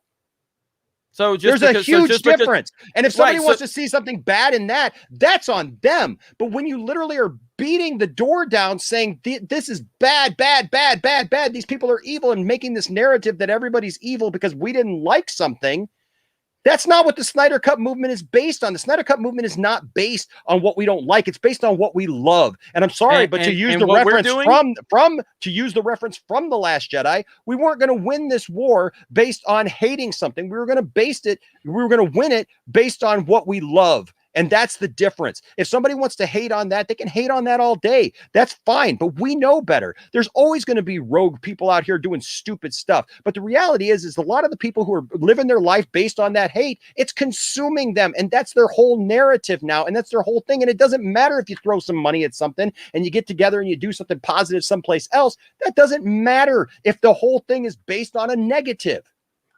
Yes, it's going to affect somebody. It's going to help somebody. I'm not going to say giving money towards any great program is not going to affect somebody positively. But the reality is it's still hurting people. It's still hurting people who are involved in it. It's hatred that's consuming them. It's anger that's consuming them. And it's taking them over. And their whole thing is based on that. They're not doing something. Yes, where they can was have this hate life. and anger after The Force Awakens? What does it matter what movie it followed? I'm just asking, where was the hate and anger after The Force Awakens? There were still people who said that The Force Awakens sucked. You're bringing like the smallest group. Like The Force Awakens was overwhelmingly positively received, and Star Wars was in a great place. So why? How many people came out against it and said that it was just a rehash of A New Hope? Not enough to hurt the $2 billion box office and the record-breaking numbers that it produced all through its run, including $1 billion in the United States alone. Literally the highest grossing movie of all time at the time. Because it was episode 7. Because there was positivity. And even I said after The Force Awakens, there was positivity. So because people wanted to see what it was. But you know what? Then all of a sudden, YouTube channels, because up to that point, we didn't know anything about anything. Okay. But then all of a sudden, after we got a taste of it in The Force Awakens, YouTube channels like Mike Zero, YouTube channels like other people started popping up and saying, this is what's going to happen. Snoke is going to be Plagueis. We have insiders. We still got people like Doomcock running around going, I have insiders that say this and that's going to happen. And Kathleen's going to be fired for the 20th time this month. And this and that's going to happen. And then when it doesn't happen, people get mad at Disney. People get mad at Lucasfilm. People get mad at Star Wars because it didn't do what they wanted it to do, because Plagueis wasn't. That's not why people are mad. He wasn't Plagueis. He wasn't Plagueis. So now we're pissed off. Like, I expected it to be Plagueis. People were mad because they were called racist and sexist for not liking a movie. That's why they were mad. And that's what started the anger. Lucasfilm started it. And until Lucasfilm decides to end it, it will continue. That's who has the power, not Jeremy from Geeks and Gamers. Lucasfilm has the power. They started it and they can finish it. That's my stance on it. That's how I feel.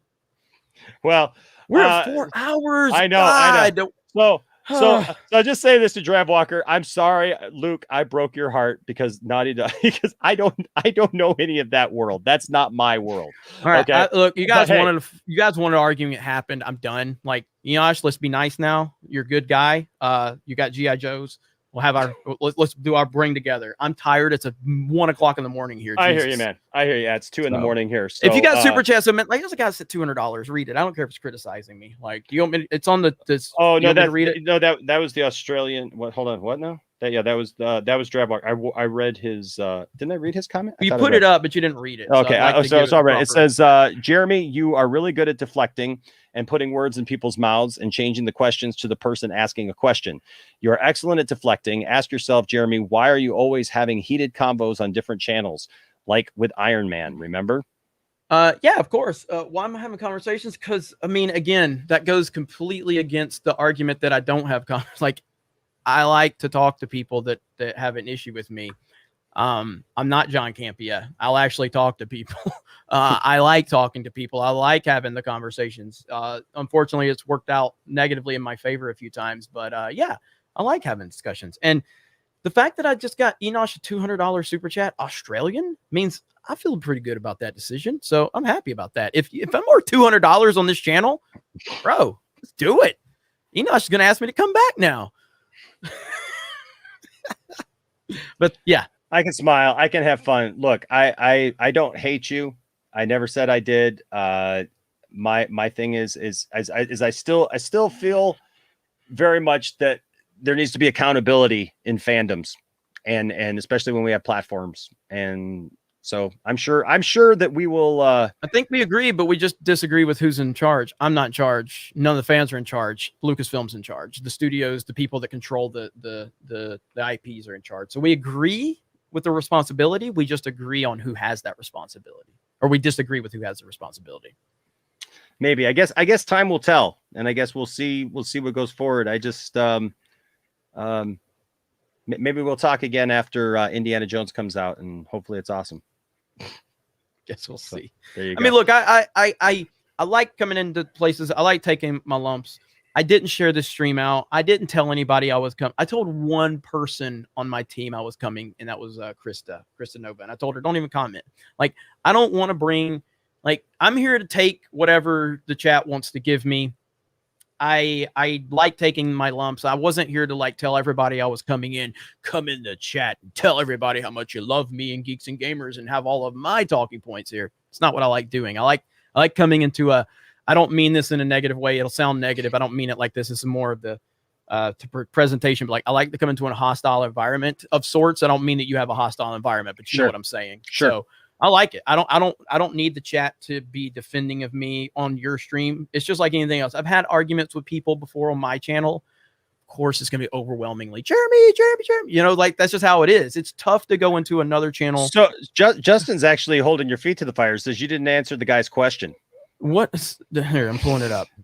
Do I deflect? I mean, I use my defense against the accusations that are being made. So if there's a specific thing that you think I deflected against, then you can talk about it. So like, what did I deflect? When you say I'm against all women and I say I like these women characters, is that a deflection or is that a fact? When you say I'm a hate channel, what are you doing for good with your platform? And I say I'm raising money for charity.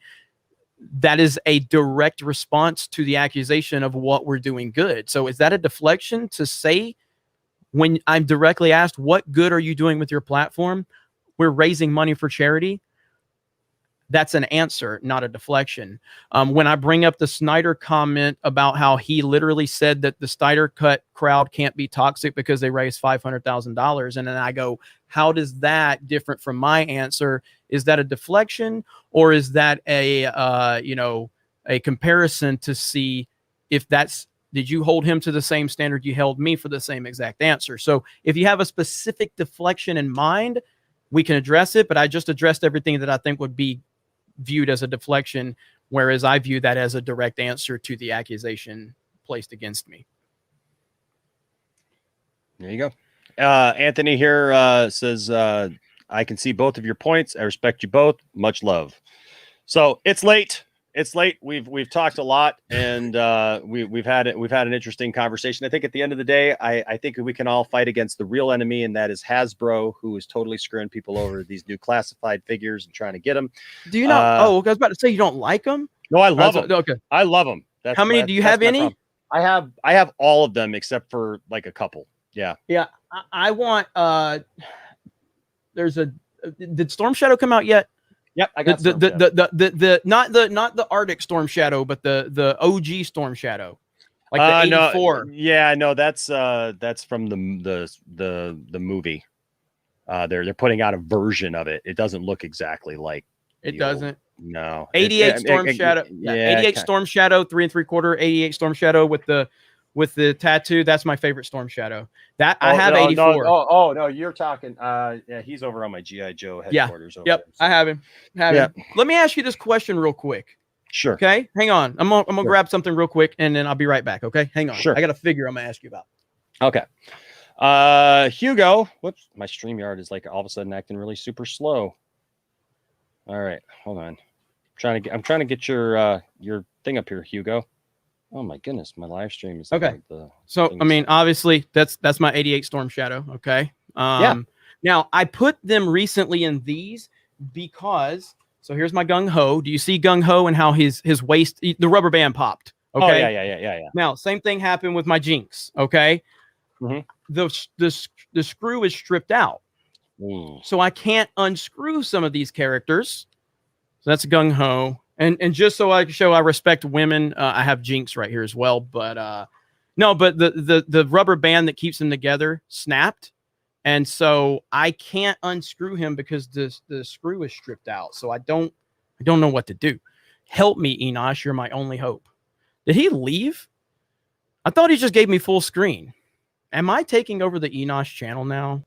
What the heck, man? All of a sudden, StreamYard is like did just like this weird. I thought you gave me the full screen. Man, like, I know. It did. Well, it did this weird thing, man. And like everything went super slow, and then it kicked me out. And I was like, Jeremy is taking over my stream, ladies and gentlemen. There you go. The mind control does exist. Yeah, there you go. That's a good way to wrap this up. But anyway, do you have any solutions for that? So here's your problem. Here's your problem, man.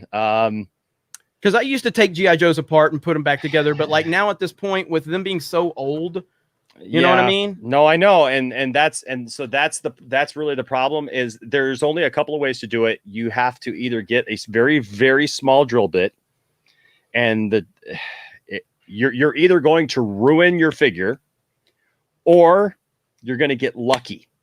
And that's the thing. I've had a couple of figures. I had a stalker that I had that problem, and stalker. Yep. And so I took the drill bit and I had it in there, and it got a little tiny thing, and you have to really pace yourself, go slow, little small bursts to get through the head of the screw and pop that off so that it actually releases it, so that you can open it up, and then the other screw bit will pop out the bottom and you can get it.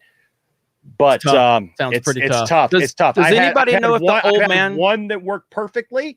And it came out because like the first time I saw it on YouTube, I looked it up on YouTube and I was like, somebody's got to know on YouTube. And yeah, I pulled it up on YouTube and it was there and it was fine. And then it worked great. So I thought the second time, I'll just do it again.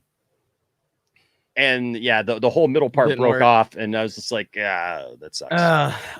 Yeah, bigger screw. You can't tell from the outside now, but I had to get a bigger screw, and got you. It sucks. I'll probably just keep them here because they've been breaking as they were all standing up, and a couple of them the rubber band popped, and I was like, oh man. But if anybody knows if the old man from Toy Story 2 is still alive, I'll hit him up. The guy that repaired Woody. But anyway, I'm gonna go, man, just so you can kind of wrap it up. But thank you for having me. Regardless if we have any, we got some things resolved, other things, whatever. But at the end of the day, nothing but respect for you, your channel, and everybody here. I appreciate you. And, I won't be throwing no shade at you or anything like that. You can still throw it to me, but I want to see those red eyes in a thumbnail the next time, or I will be mad. All right. All right. We'll do it. We'll do it. All right. Good night, everybody. All right. Bye. All right. Bye. We'll see you. Well, this has been eventful.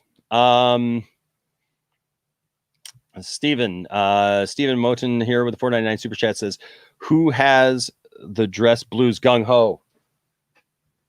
You can go there. Hold on a second. Where do I got it? Oh, you know what? Yeah, where do I have him? Where the heck I got so many freaking GI Joes up here. Oh, there he is. There he is.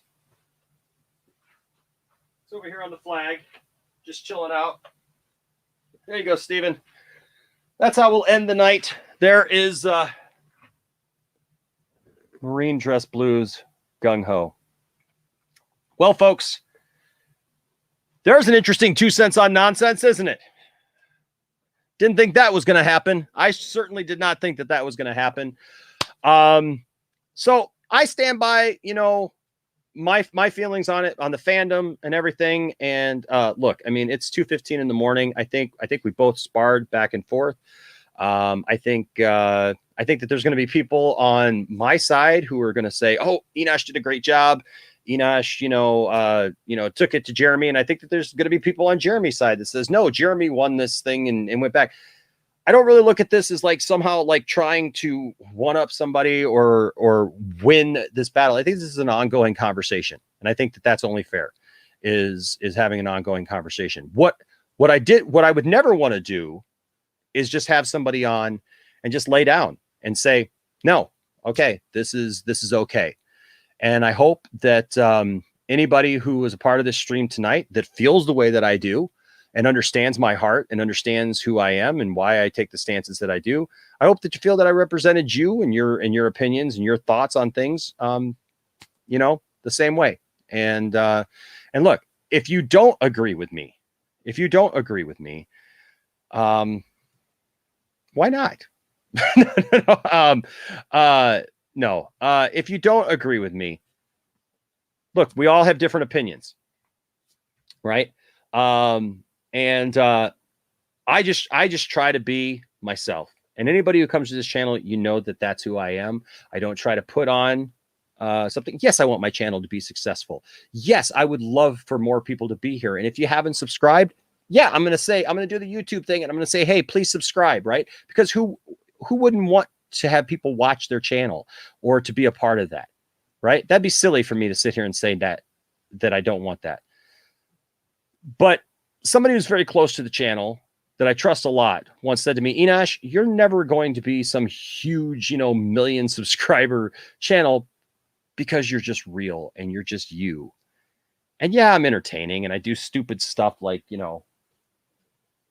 wear a wig and somehow fit the and I got a big head too, so I'm surprised that I can get my head in this as well. So yeah, I'll be silly and I'll do stuff. But when it comes to things that really matter, I want people to see my heart and I want people to see that I do care about other people. And I don't want people to ever doubt that. And I don't want to be controversial just for the sake of being controversial. That's me. That's my channel. And that's what you're going to get here at the Poindexter Lounge. Not trying to be controversial just for the sake of being controversial. Okay. And I see some of the things that some of you are saying. Stephen Moten with another $4.99 super chat. See, now it's slowed down, right? It says, yes, it was an exhale. I'm proud of you. Remember, move forward. Absolutely. Thank you, Stephen. And thank you, like I said, to everyone. I wish you could see it. Like, I just had meltdown here for a second. It kicked me out and Jeremy was your host there for a minute. Think about that right there. But yeah, like I wish guys could sometimes see like what we see here. Like the things just go so fast. The comments go so fast and everything. So please know if you gave a super chat and I did not see it or I did not read it, if you've been around here for long enough, that it's not out of disrespect for me. And I will definitely go back, try to look at some of those things and definitely pay attention to those. And I hope that you guys feel that you got your comments in. I hope that you guys feel like you saw something that was informative tonight and entertaining and and that we accomplished maybe something good here. And you know what here, I am going to say something to you, Andrew Christie, because you know what, you're probably right. And it's going to take a long time for that to pull up. I wish you could see how long it took for that to pull up for me. It says, Enosh, you were great, except maybe for the slow clap, LOL, that didn't present the real you, I think. You know what? And you're probably right. I was frustrated at that point. And you're right. And I can admit when I'm wrong. You know what?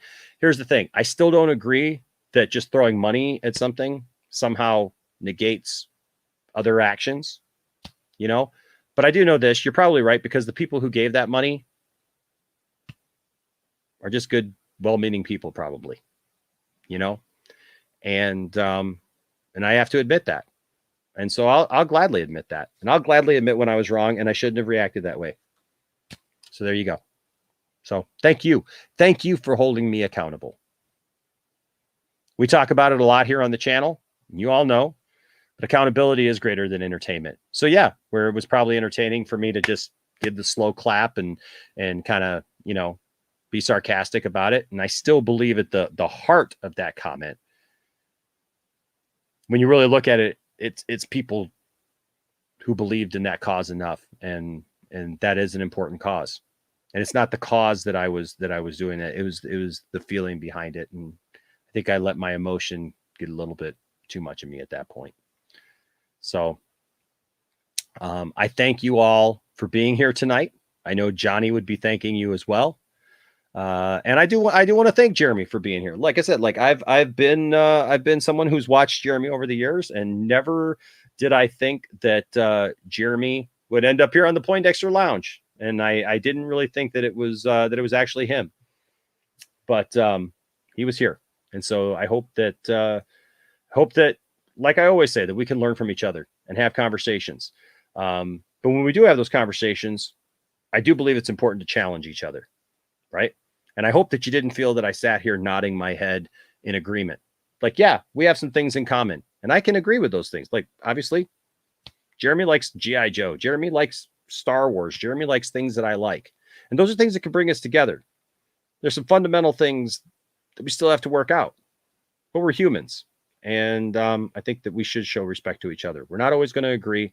And it's important that we call each other out on those things and hold each other accountable. Just like Andrew held me accountable tonight, and a couple others of you who brought it up. And I'll even bring this up. Yep. And that's the thing. Sometimes it just takes saying, I was wrong, and I apologize, and I'm sorry. It's something that I've definitely called out for other people to do, and I can do it. I don't think we should ever let our ego or even our track record of saying one thing stand in the way of what really is the truth. So, and I hope that you all just know, as always, you know, yeah, no, I agree. You know, I absolutely agree. And I also agree with this, that throwing money at something doesn't negate anything. But I know that there was probably a lot of good people who gave that money.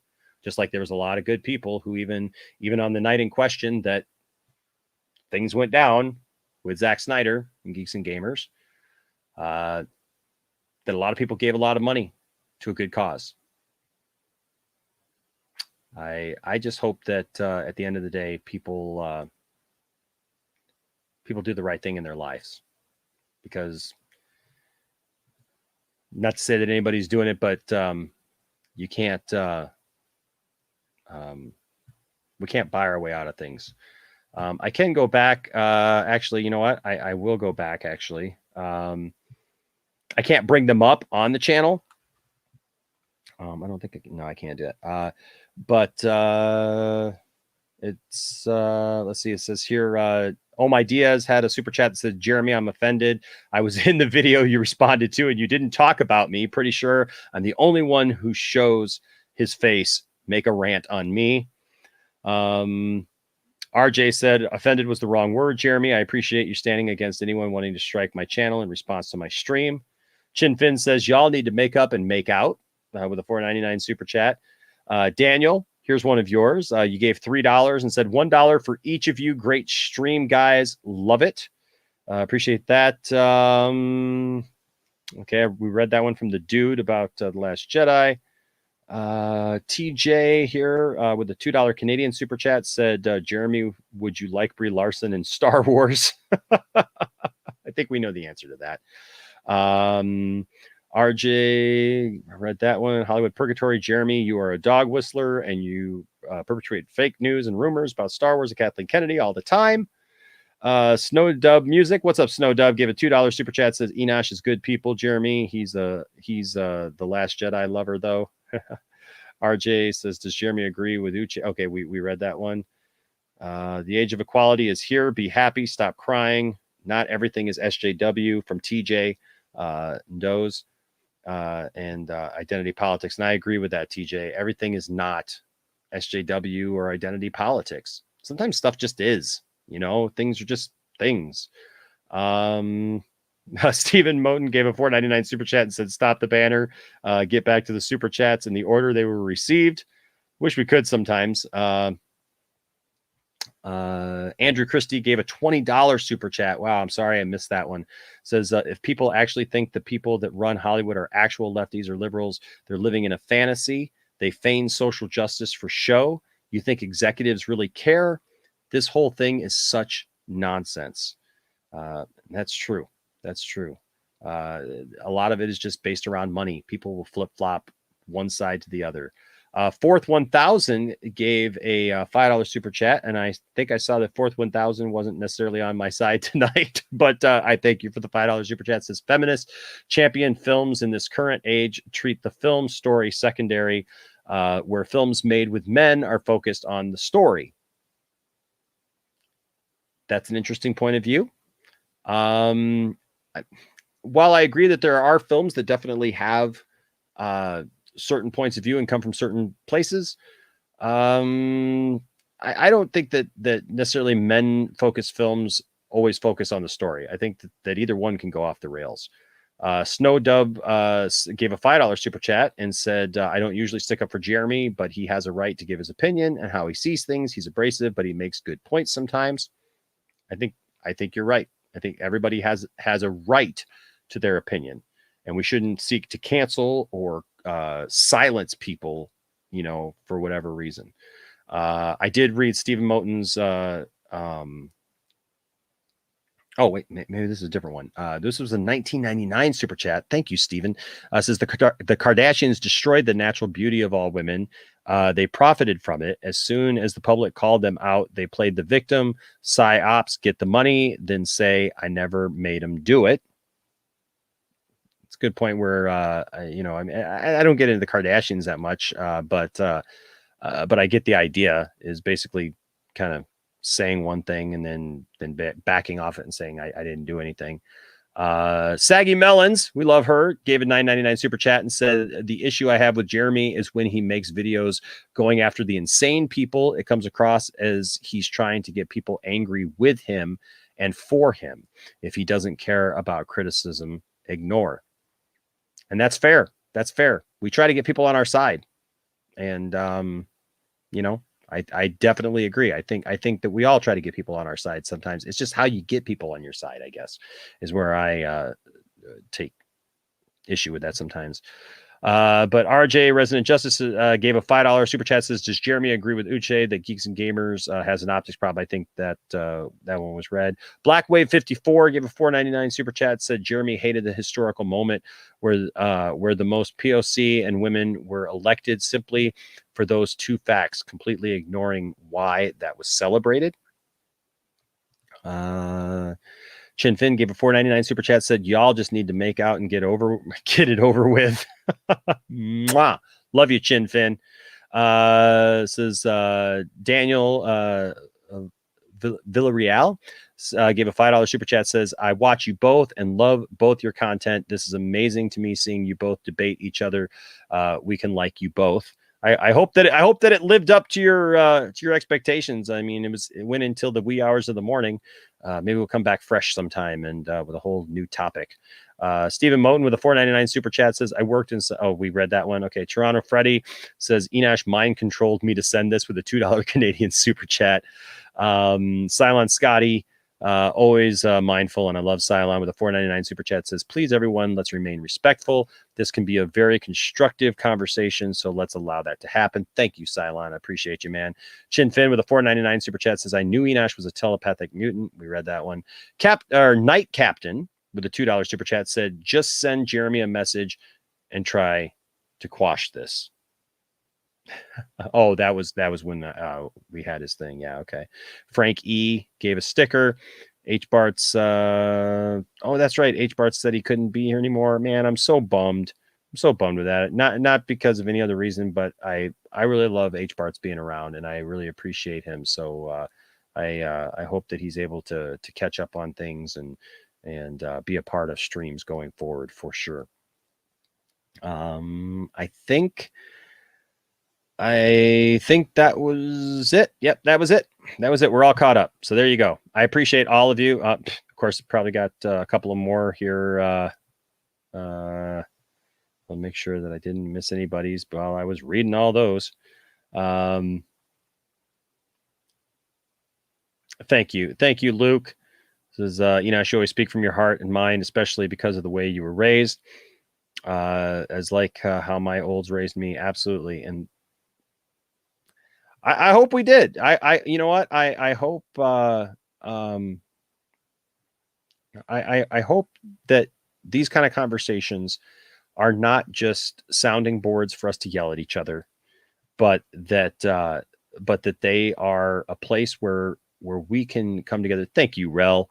Appreciate him, the people's champ. That's all that matters. Mary says you're a good guy, Enosh. I appreciate you. I hope that these aren't just, like I said, just sounding boards for us to just yell and scream at each other, but they're good opportunities for us to learn from each other, and hopefully some good can come out of this, besides us just kind of sparring, back and forth. So, Enosh burned 1,500 midichlorians tonight. Yeah, I had plenty, right? Yeah, I agree, Andrew. I agree. Yep, it did. But I can understand that, right?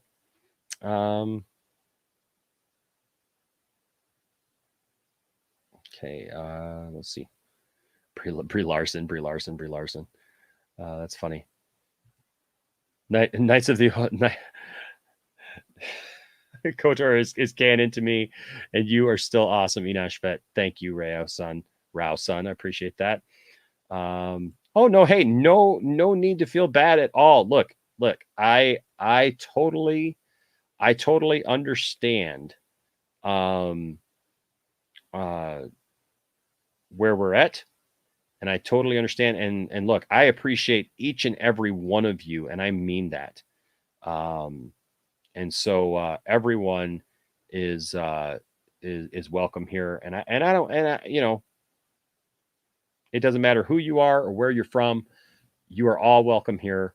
No matter who you're a fan of. I never tell you. Front man with a $5 super chat says fake $100 super chat. Oh boy. Well, yes, Matt, I think you're right. I think it was something. It was something for sure. So love you guys. I hope that y'all had a good time. And as Ray Porter would say, y'all saved lives. Jeremy, there you go. So there you go.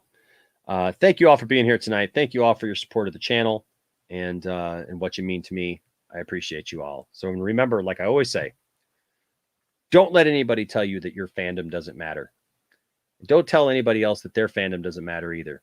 But strive to have good conversations. And I hope that's what we had tonight. A good debate, a back and forth. And I hope that at the end of the day that we can strive to be better people and find and see those things in our lives that are those things that we can do better, right? Because none of us are above making mistakes sometimes. And I know I'm not, and I don't claim to be. So I hope that we can all admit when we're wrong and move forward together. All right. In the meantime, may the force be with you. Raylos aren't as bad as everybody thinks they are. I think it's weird that they got together, but not really together. And that kiss was definitely a romantic kiss. I'm sorry. It definitely was.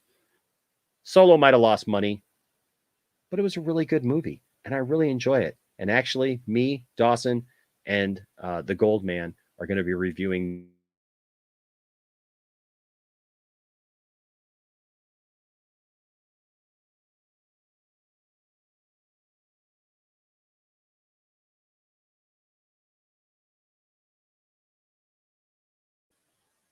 I don't know what happened there. I may not know much about Naughty Dog, but apparently if you mention Naughty Dog, you get kicked off for a second. Anyways, don't know about all that, but I do know this. As long as you treat people with respect, there'll always be a place for you here in the Poindexter Lounge. Till next time, stay nerdy.